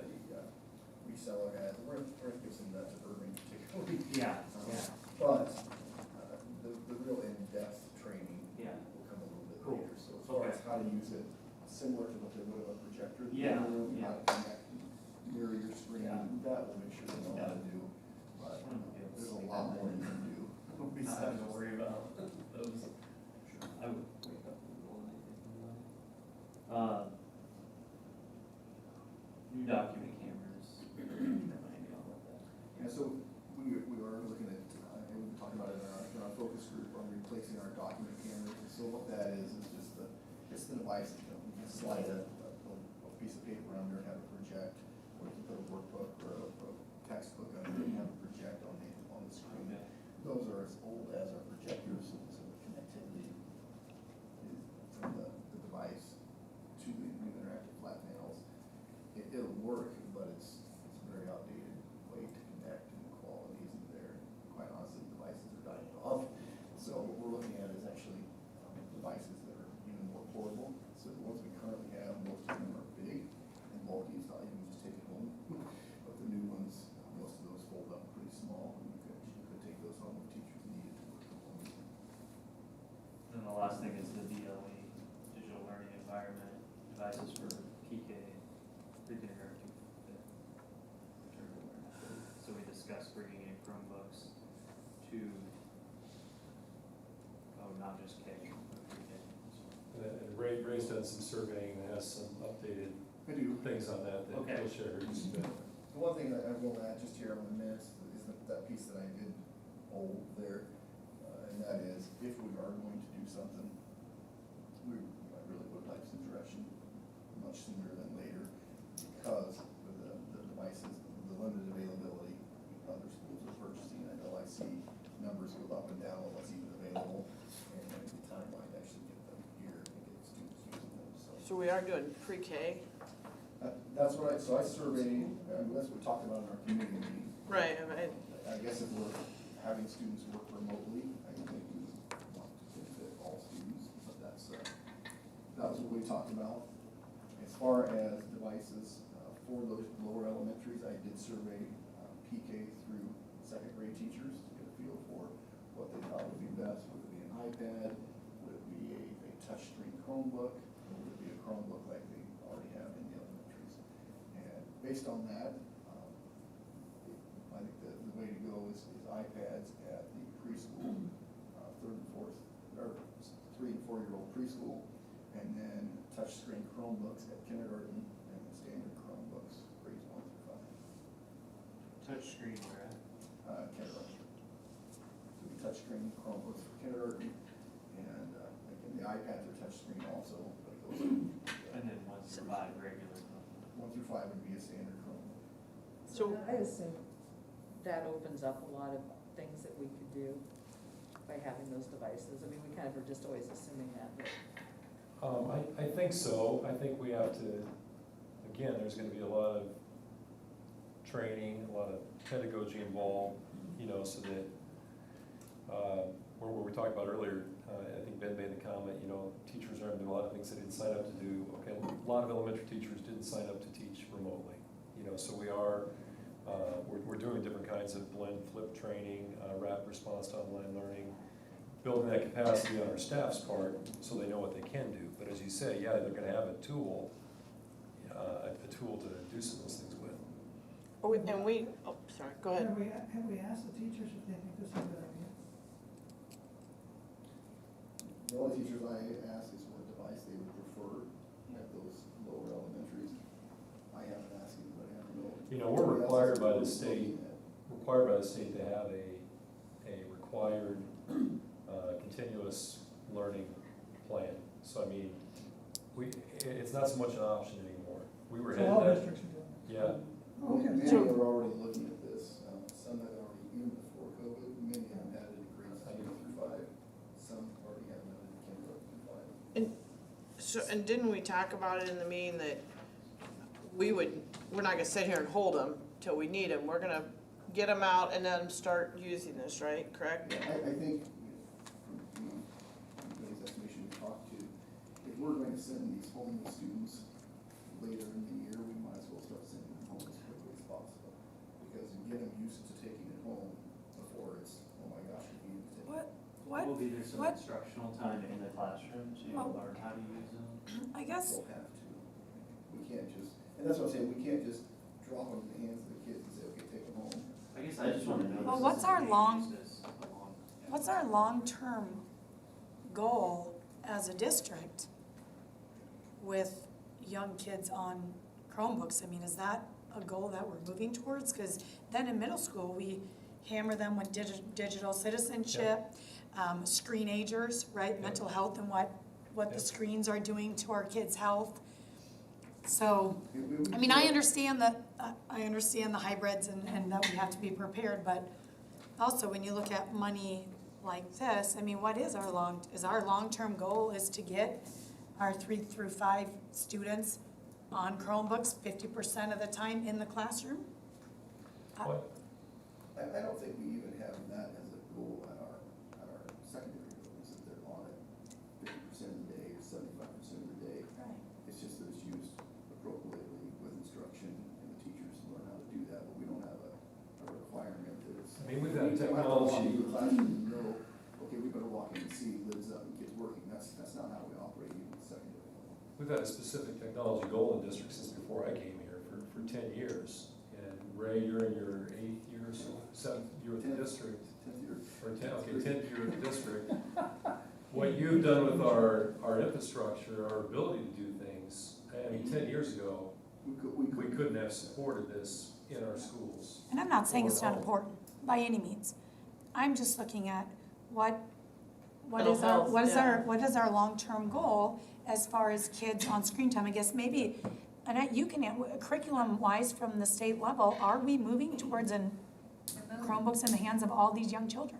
The most recent thing coming out of the state would be the computer science standards that we looked at on that, remember that grade Yeah. big chart that went Yeah. all the way down to kindergarten, in terms of what are those computer science skills that they develop, in terms of do they even know what the screen is? Do they know how to click and drag? Those types of skills within that, which isn't all computer science. A lot of computer science is thinking and problem solving. But it's how to intuitively know that the products in your life, how do those connect to that type of science? And they talk about, let's say at the very early elementary, it doesn't have to be solely screen, but when you line them up in the hallway, do they understand sequence? Those types of things that get tied into the device, So it's a combination of thinking, but then also seeing how those interact with us in our day-to-day lives. So the computer science standards would be the most recent pieces coming out of the state on that. But in our next return to learn planning, there's more specific information that came out of the state of Illinois with, had a study about the screen time and how much engagement kids should have at the different grade levels. And so we're gonna use that to build our next phase with, when we return, which is much more specific in terms of those early levels. So it's not that we would ever want them to be on a screen 8 hours per day. And I think Lori had asked this at a prior meeting too, how much it would be looking at screen time with kids from the home. So that type of research is what we would rely on to try to make some of those decisions. But I would say prior to this event in the world, there was not a strong push to have these devices available at the lower elementary. It's bringing out more discussions about equity and access to high quality materials for all kids, and for them to be able to receive their instruction if they can't be with their teachers physically. So, there's at a the end lot. of the year, would they turn them back in? That would be up for discussion. I know this is our first year that we're actually allowing our students with Chromebooks to keep them over the summer. Many other schools have already started doing that prior to COVID. But I would say this year, nearly every school has said, keep them over the summer and we'll roll them forward to next year. The amount there, what's the cost for cases, Yeah, for so- licensure curriculum and for internet access? So that was a good part of the question, or the equity stuff. I know I mentioned equity. It's not just the device, but then it's also, there are other things to consider. Sustainability. Once we start this, it's awful hard to back out of it, so we want to make sure we can keep doing it. And then the other piece there is internet access. What does that look like, particularly for those that have no internet access at home, or maybe even the area they live in doesn't have any kind of real internet. As you said, we're required. So we're required to make, I guess, the best effort to be equitable among our students. And if we have students with internet access and those without, it's so hard to say that that's equitable. But you did, the thing I thought was nice, and you mentioned here is like, and we had this at work, that's why I kind of was sensitive to it. When we gave people internet boosters or Wi-Fi's and stuff like that, they got abused, and we had to turn around and do some things. But you were talking about ways that they can say, it's only on this device, it's not like your other kid is streaming something over there. I mean, So one of the we can options- centralize the use of it. One of the options I think Carol's talking about is there are cell phone providers like US Cellular who are offering hotspots with unlimited data. And so different than a personal plan, so like I have unlimited data on my phone, but after 15 gig it slows way down. The plan I know at least US Cellular is offering, it doesn't slow down after a certain period. So that would be a huge benefit to many. But the other piece of this is we don't want to offer up a device and say, okay, take the internet home, we're gonna pay for it, and the whole family just gets free internet. That's not what we're talking about here, so I wanna make sure we're clear on that. Those can actually be locked down to just the device that we're issuing. Like get their iPad or Chrome or. Right, so it doesn't And give even just, everybody. and then if you lock your device down to where they can go, We already limit. right, where they they're can not go on their streaming devices, and. it's still- So I guess What would be I, the current cost on all this then? On the internet-based devices, I don't have a quote on those yet. Okay, That's, what about cases? cases, that varies. So I'll talk a little bit about that on the iPads. We would be looking at cases, a rough estimate would be $24 a piece. And this is in addition to the 354 to 617,000? No, so, we're kind of drifting into the other area, but Okay. I can talk a little bit Okay. about that too. So, based on the survey that I did with the PK through 2, Yeah. the devices, the way I broke those down. So for iPads, we would be including cases, we would be including the management license. Same thing for touchscreen Chromebooks and the non-touchscreen, we would be having, there's a management license with that. There's what we call white glove service to get those all prepped and ready to hand out. No cases on those because they have a built-in rubber minimum that I calculate that would be $417,000. And that's at a minimum, assuming the devices that I base those calculations on are available. And our insurance would cover the breakage and all the stuff that might happen with them. John and I talked a little bit about that. You know, right now we utilize specialty underwriters for our equipment breakage. We've started that contract this year. We would need to let them know that we're bringing on more devices, but those things will be covered as well. And we're trying to save a couple. I've just watched a lot of kids swing their bags around. Yeah, especially on the bus. They're just not used to being very careful. Oh, no. The breakage. The breakage is. The breakage. different. This would be either, well, it could be save, probably not couple, save or general fund. Where's the maximum then sitting at? Yeah, so the maximum I was looking at, and I apologize, that was not with, so the maximum was 620,000. That was without the management license and the white glove service cases, so, but I still don't see it going any higher than that 620. What's the difference between the iPad and the touch Chrome? Because the kindergarten teachers I talked to wanted the iPad, so I'm just curious, So- what's the difference? So actually, like I said, I did survey them, and so I. No, I I'm did just, come I'd only back talked to a as couple, I touch didn't know. screen. So the difference is between those is, the Chromebook comes with a built-in keyboard. It's an actual device, kind of like a laptop, but then you can flip it around and it becomes a touch screen. Sue, you had a question? There is a model with and without a stylus. This is, for one without. There might be some benefits to add it, and one with, which would be an extra $20 per machine. So if we get to the point where we get 85% of our kids back in brick and mortar, what are the teachers going to be then incorporating this still into their everyday with maybe the computer science curriculum? But my concern is that we spend $630,000 or whatever it is, and we find ourselves minus a small percentage back in the classroom. So Now, are they still gonna be used as effectively? I don't know, technology. I'll let Matt talk a little bit about that. And I think I just didn't know I don't want our teachers all of a sudden to be running Chromebooks constantly now, and I don't know if that's the long-term goal of the district, is to have kids on these. I would hope not. That's what my question is, just the wider view of this, not just COVID related, Yeah. but what's the wider view? Like long-term goal of these. I guess I look at this as, I don't think you can start into this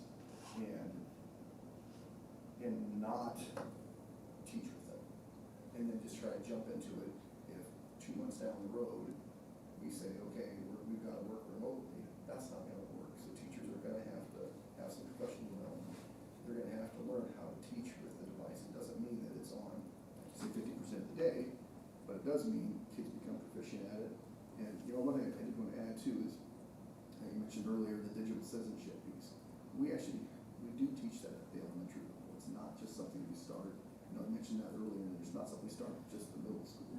But those are gonna be things we're gonna have to reinforce more at the elementary level. And again, professional development on how to do blended and flipped learning. And you've had, to this point, you've had quite a bit of demand at the elementary for devices, iPads and Chromebooks. Exactly. I mean, they have been popular. and have Yeah, been I used. added, this last year we added 4 devices, or 4 carts rather, of Chromebooks at each elementary, and those have been used all the time. I've, honestly So can we seen, reuse those somehow? many of those are getting to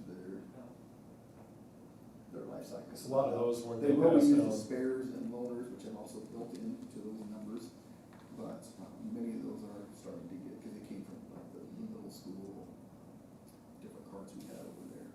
So this would make kind of the iPads that a lot of the elementary schools obsolete. It would.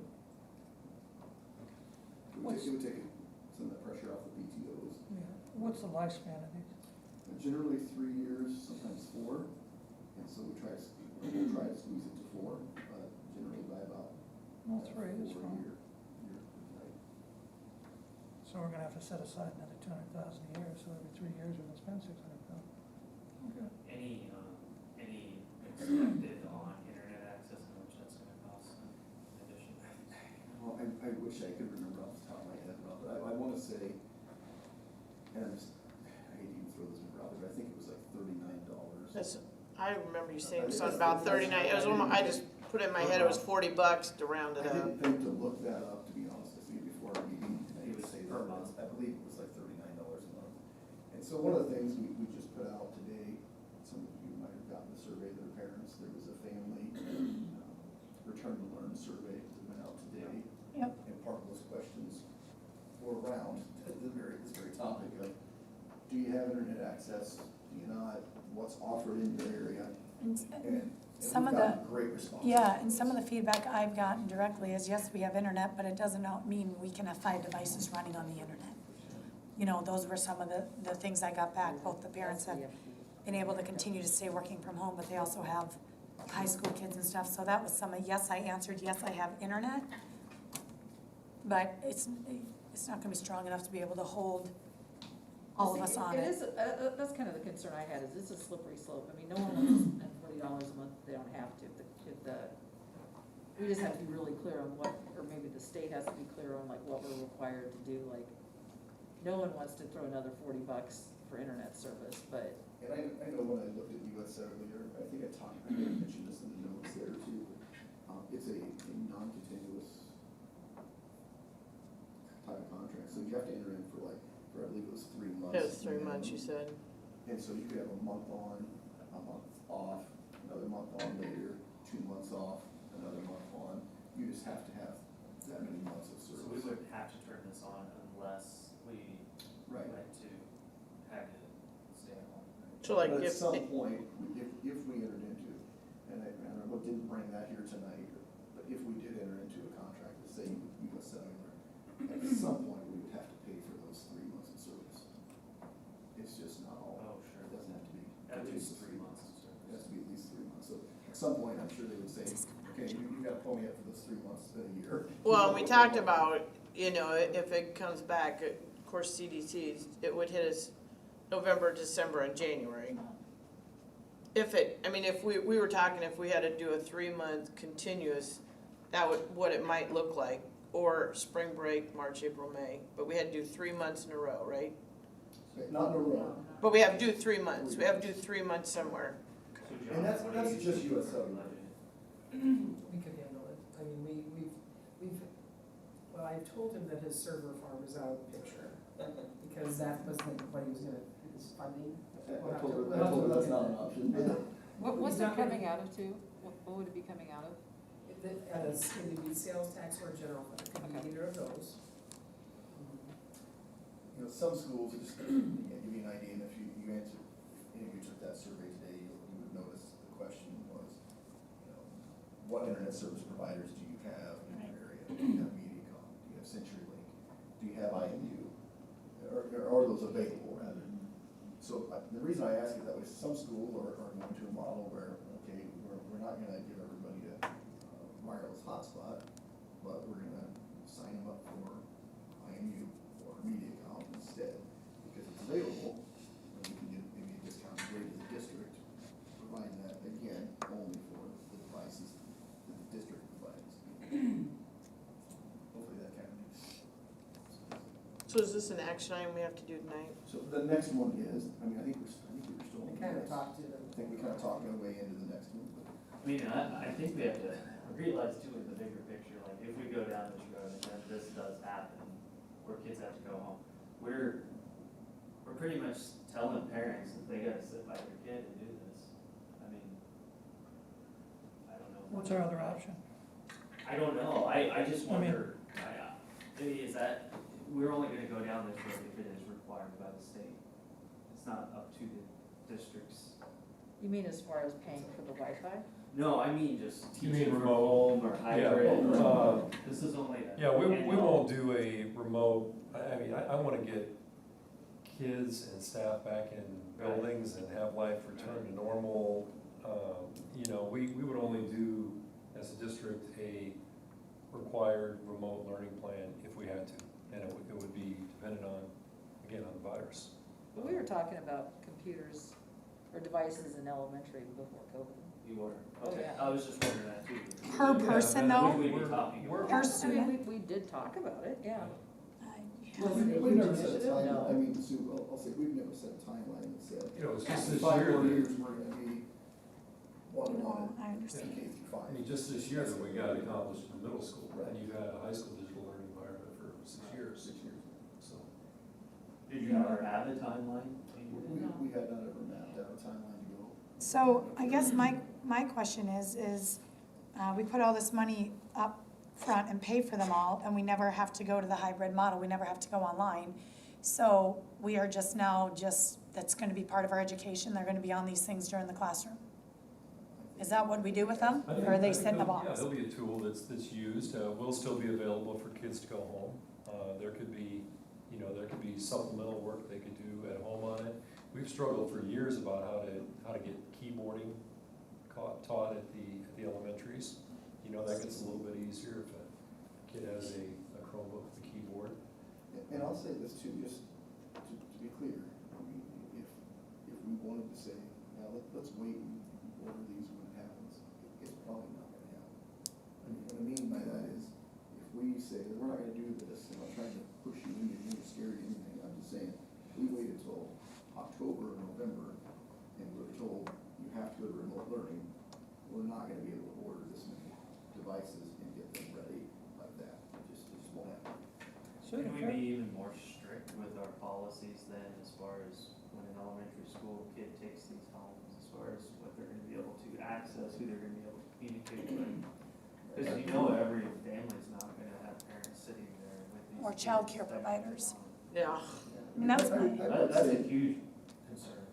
We do, I would say, a very good job of filtering right now, and these Chromebooks would be filtered by Google Guardian, does a very nice job of alerts and stuff. I mean, even right now, we get alerts, kids who have checked out a Chromebook at the elementary level, and we turn around and send that to the principal and say, reach out to this family. So the filtering really is very good. Now, might we look at other restrictions at the lower elementary? Sure. For example, we could have the ability to say, 8 o'clock at night, this device is done. It logs you out at 8, you can't go any higher, or whatever time we might want to set. Those are all possibilities. if it's a school issued device, do parents have the right to go in and lock down? And I'll do like, would I have the right to shut it off at a certain time and not allow certain, like, do parents have that right if it's school issued? There's not an option for them to go in and shut things down other than just be a parent and say. Well, I know that, but a lot of these kids could be sitting in a daycare. Right. There's doing not. Yeah, I mean, their that's what schoolwork. you're asking, Sue. There's not an option for them to remotely lock the device down. Okay. It would need to be.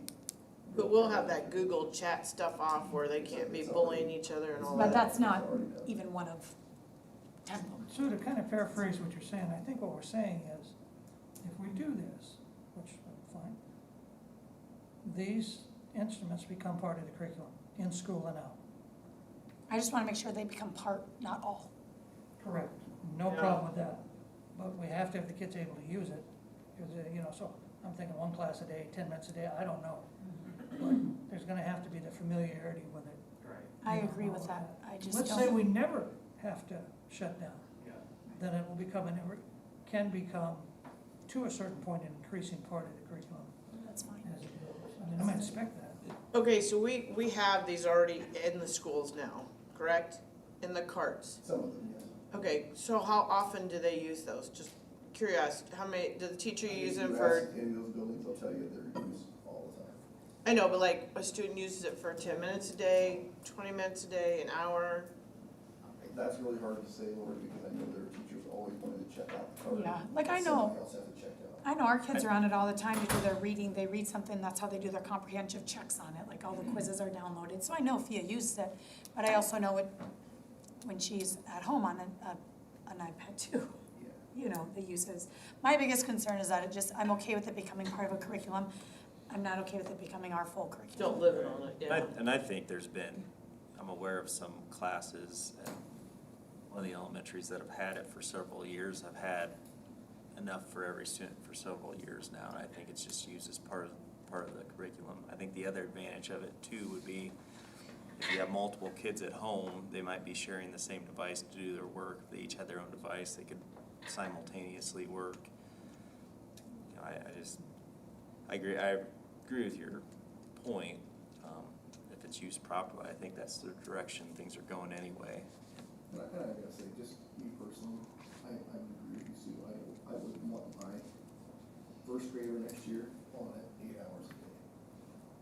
No way. I mean, The research isn't good for kids through third grade to be on those and to learn to read on an iPad. It's, the research that I've seen is that it's, after third grade, it doesn't matter so much, but up until third grade, they need kind of that KT, the hearing, the listening, the touching, the feeling, just to get books. So Sounds. that's my main issue with having that, but I get that we might need to do it, but I just, Yeah, So, Annette, is this the best tool that we can purchase right now for the return to learn plan? Or if you have to go home? Yeah, I don't have an opinion as far as what tool would be used. I'm more on the side of, for example, fluency rates do decrease when you're reading from a screen. So I'm looking at more of the instructional side of it. Okay. Ray's specialty area is a certain device.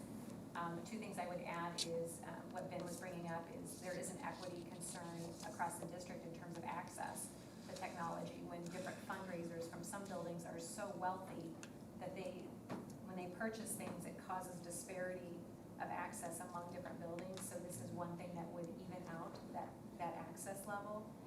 The second thing is for grades 3 through 5, since the focus has been brought up on test scores, the Iowa assessment is online now. When kids can develop how to take exams online, then the results are more about their knowledge and skills versus how do you manipulate the device in order to, conduct the test. So, because it has highlighting tools, it has eliminate answers tools, those types of skills are being worked now into, even at the state level, those assessments that we take that we're measured by. So, but yeah, no opinion as far as the device itself. I don't know enough in there. I just talk all night. Yeah, we can. I I just guess think the other thing, I just kind of And I want think we will. I just want to, Ken's chiming hours up.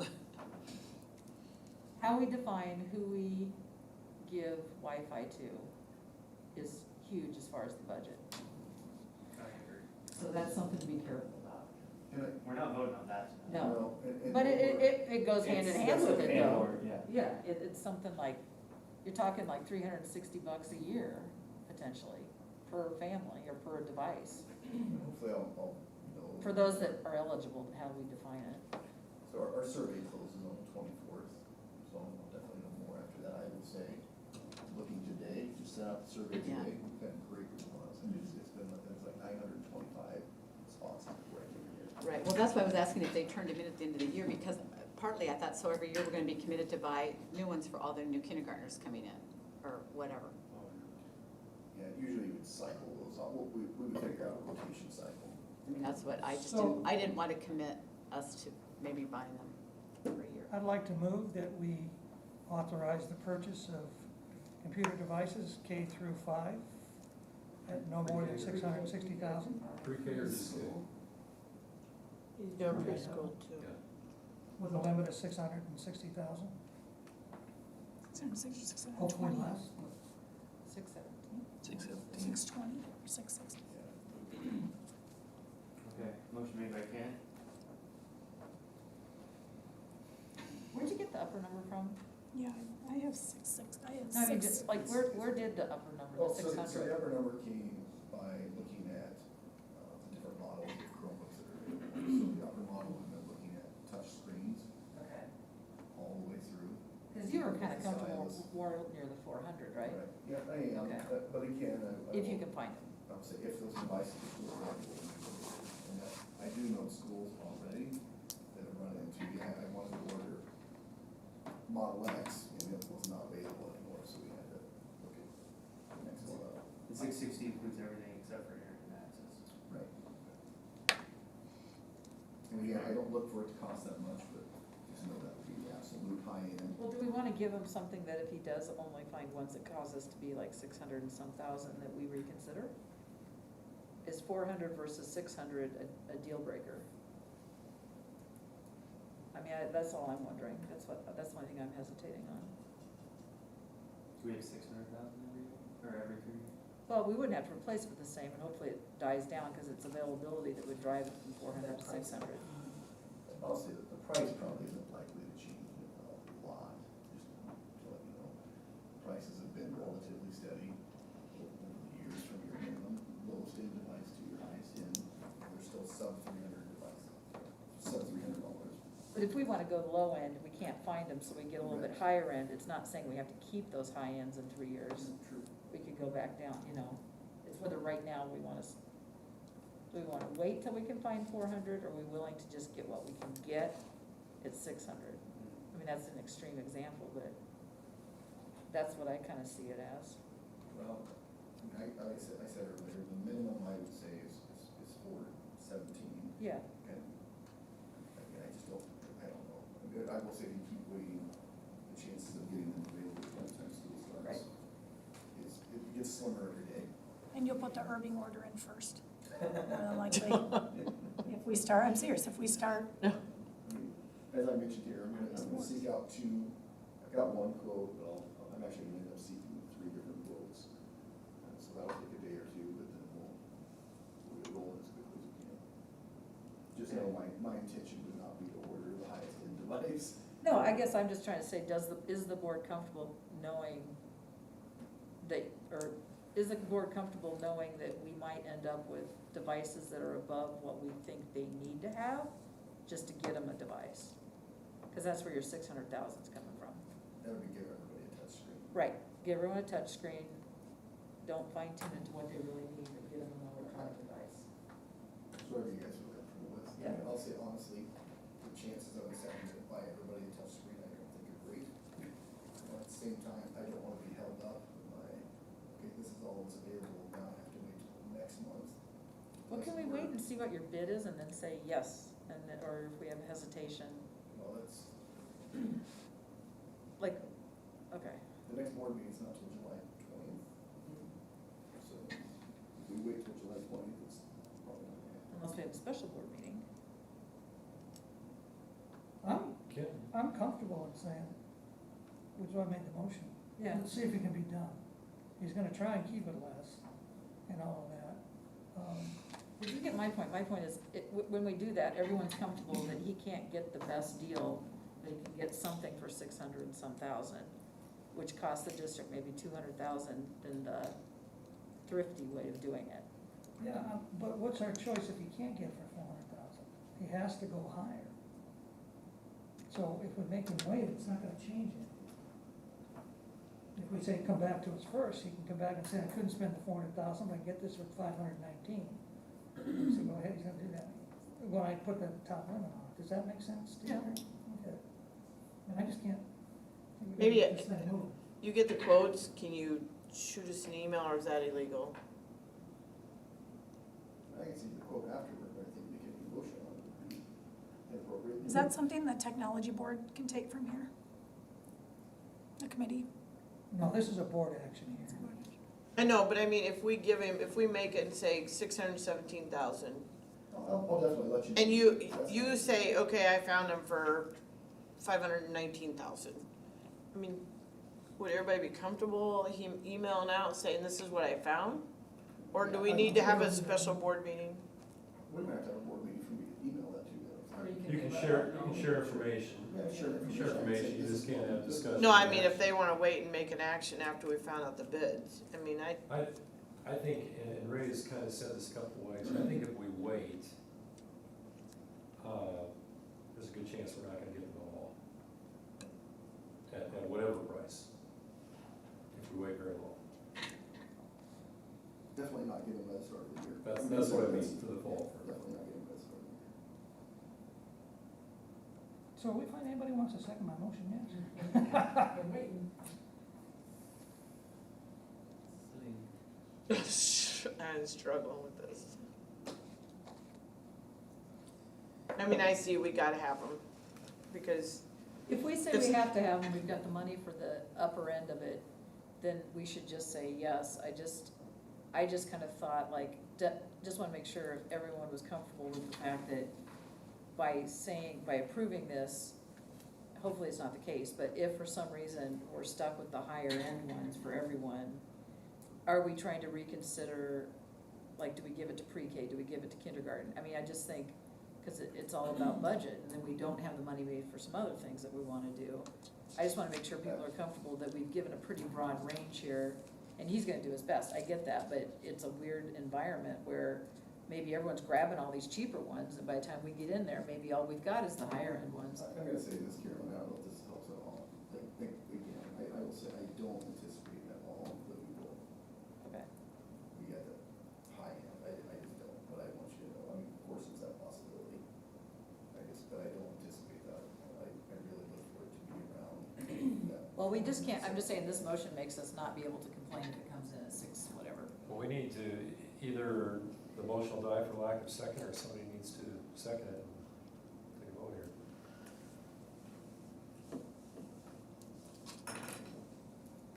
Otherwise, we don't have the remote. Yeah, I'm a little nervous about if we get put into required remote learning, what that looks like, and we're not able to put devices in every home. Right now, with the voluntary, we made devices available to families who needed them, but to Ray's point, we sent one Chromebook home, and they may have an elementary, middle school, high school kid, they may have 3 kids with one Chromebook. This does solve the equity thing to a large degree. Financially, can we do it, John? I mean, I'll second the motion, I just wanted people to be aware of the fact that we are going to accept, if we don't get good quotes for what exactly we want, that his estimate is if everything was a little bit higher end, it does swing it 200,000. Yeah, But it does accomplish what we wanna do, it's just, which we have to do. we have to do, It's not a so choice. I just wanna make that, And I it's a trust, risk. right, There's I think- no other way to do it. I think you're gonna shop for the best deal. I mean, I think I you can guys read from the state something side that of the the history money of too. you, Yeah, I'm I mean, not gonna go, I trust, say that unless I have to. I trust you. I mean, we have to do it. I guess it comes down to we have to do it. So, vote. It is second. Okay, seconded by Carolyn, any further board discussion? All those in favor say aye. Aye. Any opposed? Motion carries 7-0. Okay, that was stressful. Softball game started. Nobody's got a warm fuzzy. I know. It's just unusual circumstances, I just wanted to call it out. God, I hope we never have to do that again.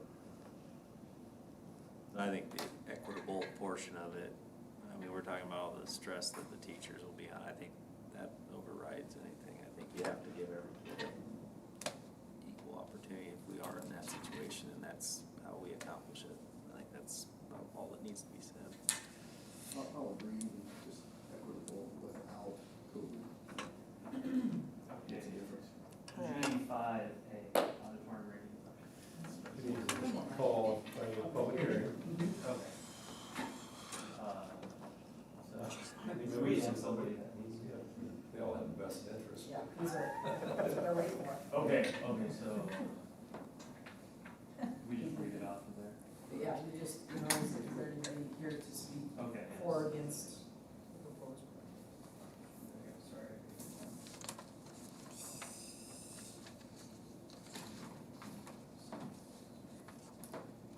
Three.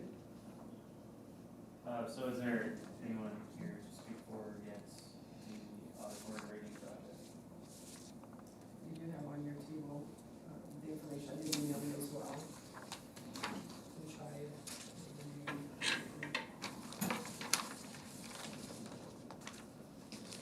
What's the timeline for the project? Once contracts are signed, the contractor is planning on coming as soon as possible to get build dimensions and still try to meet that mid-September deadline.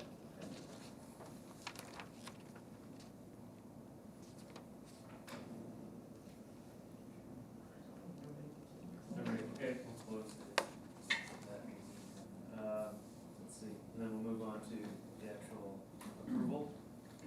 So the public hearing's closed. And we can have, this is Michael Clean, he's from Shive Hattery. And here are our theater managers, Brittany, Randy Ann, I'm sorry. So they're here, very interested in this, so, I'll let Michael explain the process and how this all work through. Okay. That's kind of the estimated, cost as well. Yes, so my name is Michael Kling with Shive Hattery, and this morning we had a bid opening for the rigging project. 2 bids were received. As you can see, the apparent low bidder is Tiffin Scenic Studios out of Tiffin, Ohio. They are a manufacturer and self-installer. There's also a local contractor that would have subbed Tiffin to do the work, but as it turned out, Tiffin's was the apparent low bidder. Basically, the next steps is Shive Hattery is proposing the school district consider the apparent low bidder. If once approved, the Shive Hattery will reach out and start contracts, getting the contracts signed with all the different parties. Other questions? What was the estimated? I believe the project cost was around $400,000. We did have a change via addendum during the bidding process that removed the bridging, which is a catwalk-like structure. Basically, after discussions with the district staff, we removed that portion out of initial safety concerns of having students up there. That is something that can always be added at a later time, but the rigging system that is designed can work as designed. You don't need it, is what you're saying. It's not technically needed, but it would definitely benefit the theater program and the theater managers. To have a catwalk? Yes. But we took it out because of safety? Initial safety concern. So, as a performing arts center, you would have it. But since the school district is a teaching center, we also want to keep safety at utmost importance. I don't know if, Pitt, feel free to. So as a safety side of things, your schools are designed with it. We were designed with it. It was cut from our install 30 years ago when they cut off the top of the building. Safety-wise, it is a much better benefit to actually have it because then you are maintaining your balance of the scenery. The way it works is essentially as things move on the stage, you have counterweights. So as the weight is over here, you have a matching counterweight over here. So if you take off weight over here, you want to take off the weight at this height here because then things are wanting to go the other direction. So you always want to keep things in balance. We are working around the fact, and a lot of it was the extra money involved in that and the extra cost to bring in an iron worker to install this loading bridge. We are working around it through a bull winch setup, which would allow us to do it on the ground, and we can do it safely. But as far as the wanting to cut it for safety reasons, I think a lot of it is, it is a safe thing to have up there, even with students up there, and there are ways to have students up there in a safe way. If you look up at Valley and some of their stuff, if you look at some other schools within Iowa and how they have it. So I do want to state that having the loading bridge, it's not a, I'm happy to say that we're cutting it because of budget. I don't want us to look at it and say, well, we've decided that is unsafe because we can do it in a safe way. And so that's. So how much is it? So how much, yeah, what's the difference? We were probably guessing around, and our estimate was probably about $80,000 to $100,000 additional. To have that The bridge. bridge across there? Yep. So, and I'm, as we've talked and so forth, I'm okay not having that as long as we have the bull winch set up. So if we look later on at saying, hey, let's reapproach that, I want as a board to realize that, hey, that's a great idea, not to say, well, we said that it was safety concerns that we didn't want to do it. So Would So it be you can cheaper add it to, later without Yes, compromising the fact you did the first thing? yes. Okay. How much does the But- bowl winch setup cost? The bowl winch would be within the. It's within that, It's yep, it's already included in the bid. so is it cheaper to do now, or would we still be all right doing it later in a year or two or whatever? You're looking at steel prices, so, I mean, there'll be some fluctuation, but, you know, if you're looking at doing it later, there's probably be some escalation, but that's maybe 4%.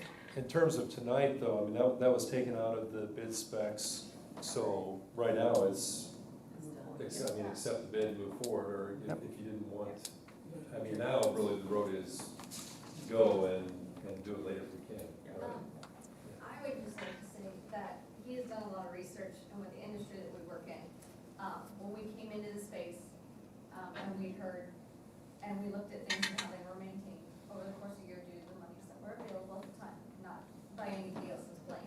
We have looked at things, how they need to be repaired in the most cost-effective manner, knowing that we work with students every day and that every student in the district is in our space, usually two, you know, up to how many times the theater kids are in there. Every student in the district comes through our space multiple times throughout the year. Knowing what is above our heads and keeping everything safe was in everybody's priority. We looked at two different ways of doing it, with the loading bridge and with the bull winch, and we said, if we don't have this one, we have to have this one, just to maintain the safety, knowing that they're both acceptable ways of doing it. So I don't, as a mother that has students in the district and lots of youth group members that are coming through the district, I feel comfortable having my children there, doing this, learning how to do it. And I've worked with other districts and they have the loading bridge also. And it is a wonderful incentive to have, but I feel safe with the manner that we have put out for me. So I don't want anybody to feel like we took a shortcut due to budget restraints, because I don't think we have. That's personal. It's good to know. Yeah, that's great to know. I'd be happy to move that we accept the bid of $338,000. I'll second it. Second by Donna. Any further board discussion? All those in favor say aye. Aye. Any opposed? Motion carries 7-0. Thank you, Michael, for patiently waiting. Thank you. He's been over there in the corner for so long, it's like, Board Facilities Committee meeting report. You just heard it.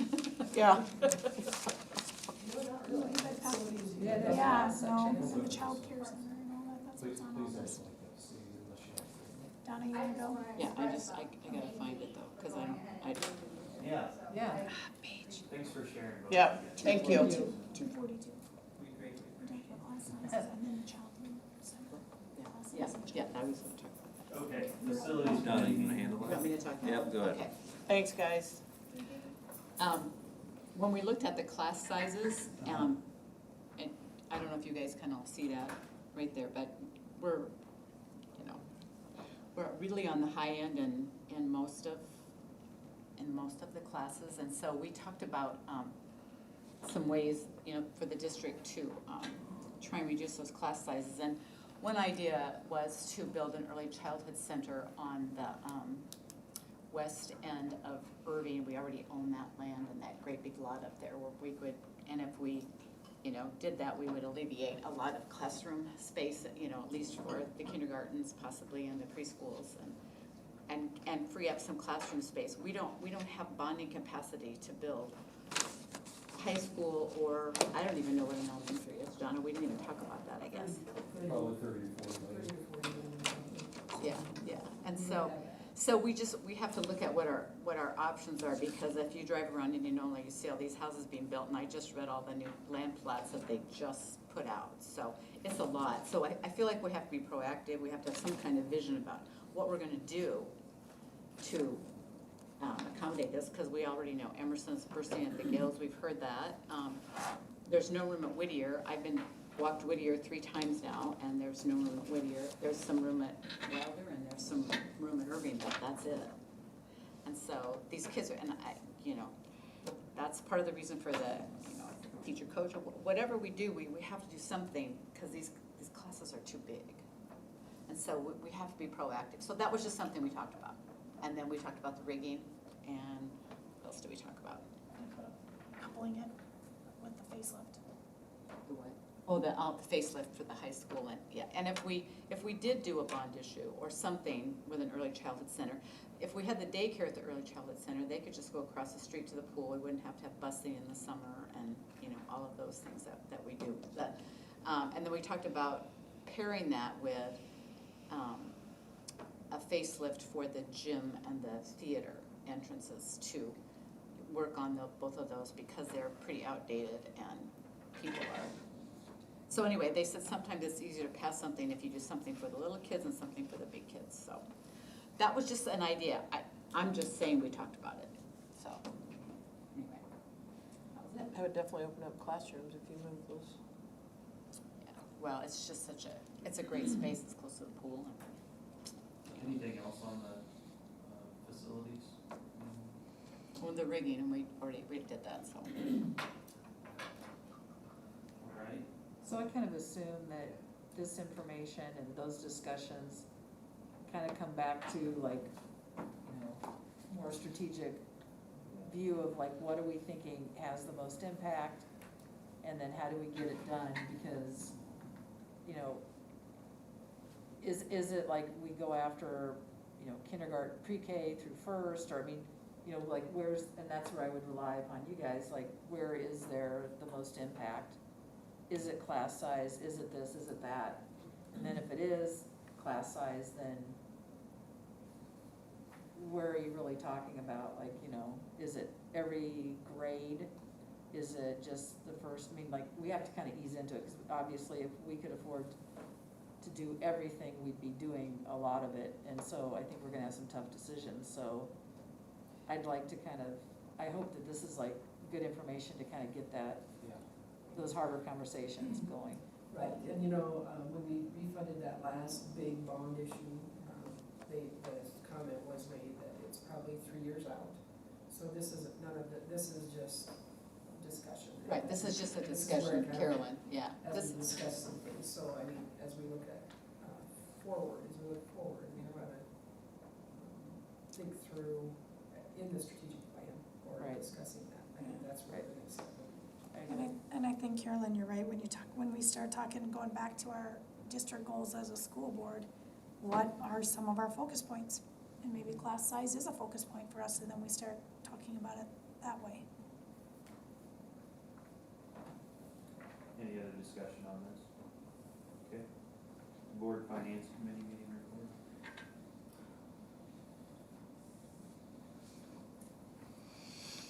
That's a long time ago, it seems. Yes, it was.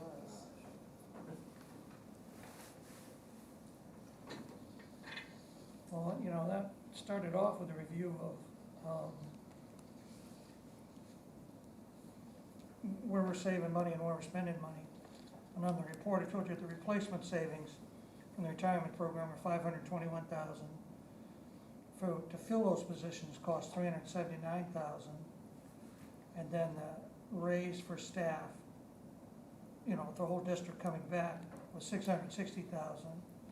The 1% money we get from state supplemental aid, which is money in, was $330,000.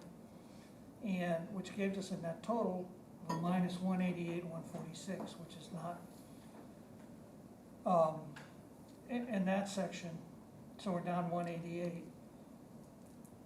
If you take a look at the next section, you know, items of savings, there's some smaller ones. One which surprised me, just because the amount of paper that goes through the machines with the, you know, with the students being gone, was a $13,000 savings. Fuel on the buses was $9,000 monthly, but the sub costs for the half a year were $176,000 that was saved. So those are figures that go towards the 188 to show you how things can kind of balance out. There's different line items and everything that John can explain better, but that's just pretty much where it is. Pretty much nets it to zero then, closely to zero. Yeah. Right now, and as we look at, there's other things that are out there, with the COVID, as we track it, we were tracking a lot. We were like when Art said that we probably spent it 3 times. we still, payroll for June pays for hourly staff for May. So this, once we have these numbers, we'll really have the full picture of the big chunk of expenses. But right now, without that, it's over $500,000 right now. We had 248. Adding that one in, that's where I say it's estimated to be about 3 times that 248. However, there is an option, SBRC has met, and I listened in on their information, and we've got a 1-page memo that came from the SBRC. That isn't free money by any means, that is tax dollars. But it would allow us to save our budget, the unspent balance would not be lost because of.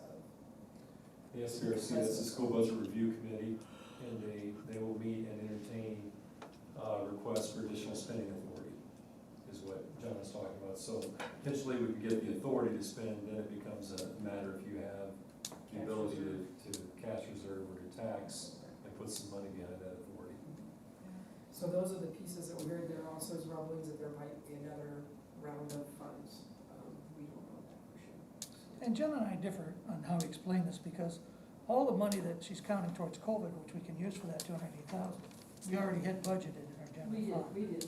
So if we, okay, so Yeah, we're still doing, we can go through a lot of talk, we're still kind of around that zero thing here at the moment, and after tonight, who knows where, but I mean, you know. Right, but those are allowable costs Yeah. to use toward that, where as we get to the SBRC, I think we're gonna try to use the salary piece for the 248. And then the technology is COVID as well. That could be something that we could gain back if it's spent out of the general fund. That's the trick, that you get your budget back if it's in the general fund. So that we may don't be. have to do that, right? We don't have to go down to SBRC. No, it's gonna be almost like a class action where they're gonna let people that want to put that in there. Thing is, if you want to do that, you wanna ask for that allowable growth. As we've talked through different things like ELL, special ed, when we've had deficits, we want to get that funding back, or that budget authority back. You don't have to fund it, it's just, it would be there for future. So you wouldn't have to fund it You with wouldn't have to fund cash. it with tax. Right, I mean, at some point, if you ever needed to, it would become that, cash reserve.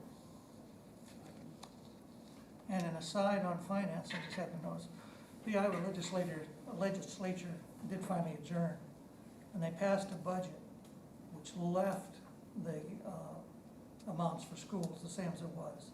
We're at 1% with the 2.3%, which means, things are going up. Whether or not they cut halfway through the year, we'll never know. We've got reserves for that.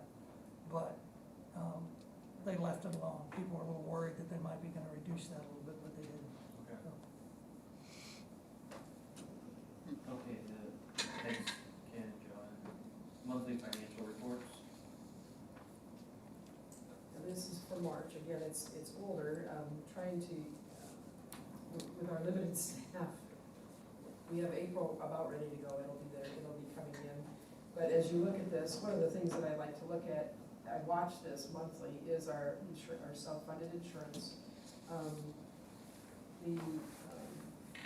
No elective surgeries helped us in this year to be self-funded for the first year. So, we're at, 637,000 that we are right now. The goal was, we thought we'd be to $1 million by year 2. Right now, I don't know that we'll get to $1 million, but we're in a good position right now, so. And as you look at, general fund, we're similar to where we were the year before, at this time in the game. If you look at the cash, the graph that shows the cash, we are almost even with, I believe, 2 years ago. It's hard to even see because of where it's laying. So we may be a little lower there. As we go into the April, we'll have the big second half tax increase, which is awesome. It's like our favorite month of the year. we're tracking a little bit lower, which that's where we get ending this year, it's gonna be interesting. I really am anxious to see as we finish payroll, that's our big chunk. We'll have 2 expense payrolls for July and August that come out, and then we can really see where we actually stand at the end of the year after kind of the dust settles. Any questions? I'm gonna move approval of the monthly financial reports. Motion made by Carolyn, Second. seconded by Lori. Any further board discussion? All those in favor say aye. Aye. Any opposed? Motion carries 7-0. 2021 food service meal prices is next. This is something that Jim does right before, end of the year here. And it shows a nickel increase. So he said, because this is calculated as at a federal level, that they look at our history. And last year, I think we went up 15 cents. He said we could not go up this year at all, but it could double or more than double next year. The other thing you need to know is there's been a request from to Sunny Purdue from the Food Service Association for the national group that they're asking for all students throughout the nation to be free next year. So I don't know if that's gonna happen. I have not heard anything more on that. I saw the original request that went out. If that happens, this becomes a non-issue for the meal price, the à la carte piece. So if I'm at the high school and I want an extra piece of pizza, that you pay for that, but everyone would have the free. That's still, I don't know when we'll know that. I mean, it's gonna be interesting. I'd never heard that before. And that's all students or students that just qualify for free and reduced No, lunch? that's everybody. All That's- students. that's the Be rules all for everyone, yeah. Single I student. have a question. Now that you guys are serving basically through the school for, till like August 14th, I think now, isn't that the new? If a parent wanted to get a bag lunch like we're picking up for our kids right now, the district would be charged $3.85, is that correct? This parent would have to charge. That parent would be, that's what we would charge the parent. Yeah. So if I have a grant that I'm writing and I want to provide $10,000 to the school district to be able to feed adults in this program, right, something like that, that would be the number I would use. Well, and I would think so, yes. This Okay. is for 2021, so current year, it would be the past, Okay, the 375. so 375, But you okay. want to talk with Jim to make sure. Yep, yep. Because the feeding program, the emergency feeding program has different stipulations than Right, yep, a normal school year lunch. right, nope, and there's nothing in the works, I was just making sure I had something in my brain, because there are some grants out there that look like that, so, okay. So what I was gonna make a comment, and we'll throw a wrench in that a little bit.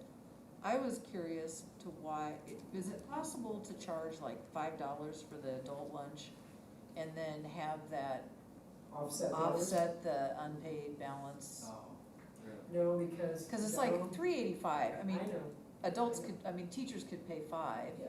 We don't If have a it lot of helps them to kinda eat, offset, you know. huh? We don't have a lot of them to eat, so. I was gonna make it a fundraiser, okay. Yeah, we've talked about that, Jim and I have talked about that, and because it's put through the money through the food program, it can't be considered, there's no such thing as a fundraiser in the food program, because I thought, because he's held his own throughout. Right. But we can't use it that way because it's actually identified as John Smith's deficit balance, and Jane Doe's deficit balance. So if we charge, if we did charge the adult lunch at $5, where does that money go? It just goes to the bottom line of the foods program, but it can't offset the negative, you still have those negative balances. Okay. So a nickel. Ken's basically- working here, look at him. Go for it. I move approval of the food, what do they call it, food service meal prices for next year. Motion made by Ken, I'll second. seconded by Carolyn. Any further board discussion? All those in favor say aye. Aye. Any opposed? Motion carries 7-0. Facilities.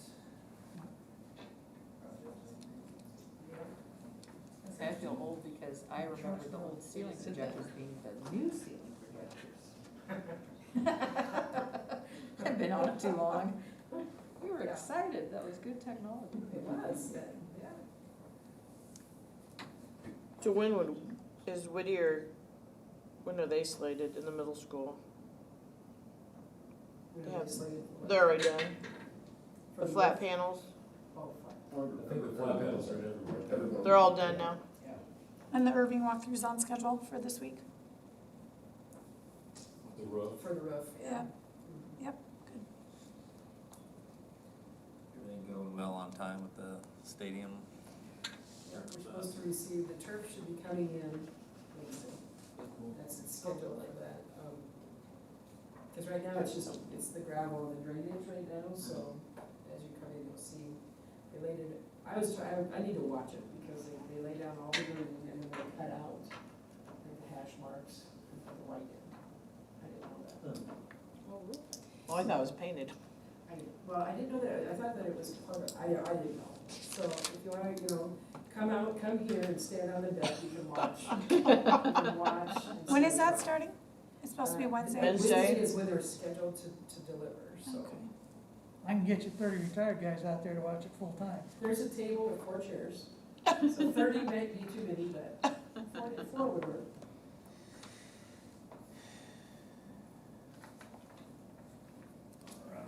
All right, next is the board policy committee meeting. Yeah, the meeting report is just that we looked at the same policies that are there for first reading. This was the second month in a row, not lots of changes. There were a few questions, a few adjustments, a couple of things. We asked Jonna, does it really have to be that way? And she said yes. That's my best memory of this. I don't know if Ben and Ken did anything to add to that. That would be a pretty accurate statement. Why do we bother to meet? I don't know. Yeah, no, Trying to be clear, right? Clear. no, that's accurate.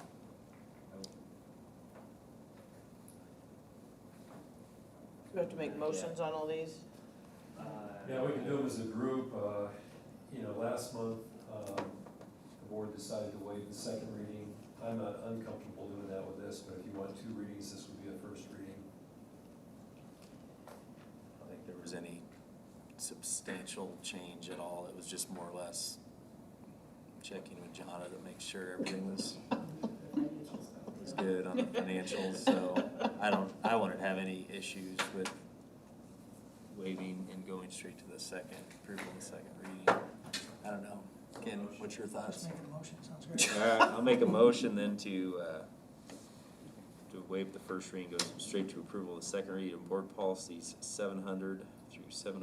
Motion made by Ben, I'll second. second by Ken. Any further board discussion? All those in favor say aye. Aye. Any opposed? 7-0. Board calendar. Finance in the morning? We do good work. Facilities, Yeah, I sent out an email. did you respond to her email about the July 2nd? I haven't seen it yet. John and I will not be at the July 2nd I meeting. responded, yes. and You that's just want fine to with me. reschedule We it? can reschedule, or we can just wait, right now, we can postpone and look at a different time if we need to. I talked to Gordon, I put him on it as well, so sometimes he's gone that time. So just, let's not plan on the second and we'll look at another. That's our Okay, technology, that's fine, right? yeah, that's good, I'm good. That's told our you I was good with technology. that, whatever, yeah. I do have one I'm other fine, too. question. I didn't see on here approving the nurse See, in the position. That was last meeting. That was the 8th.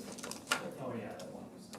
Oh, and, okay, I didn't have my June 8th paper, so I didn't remember that. Okay.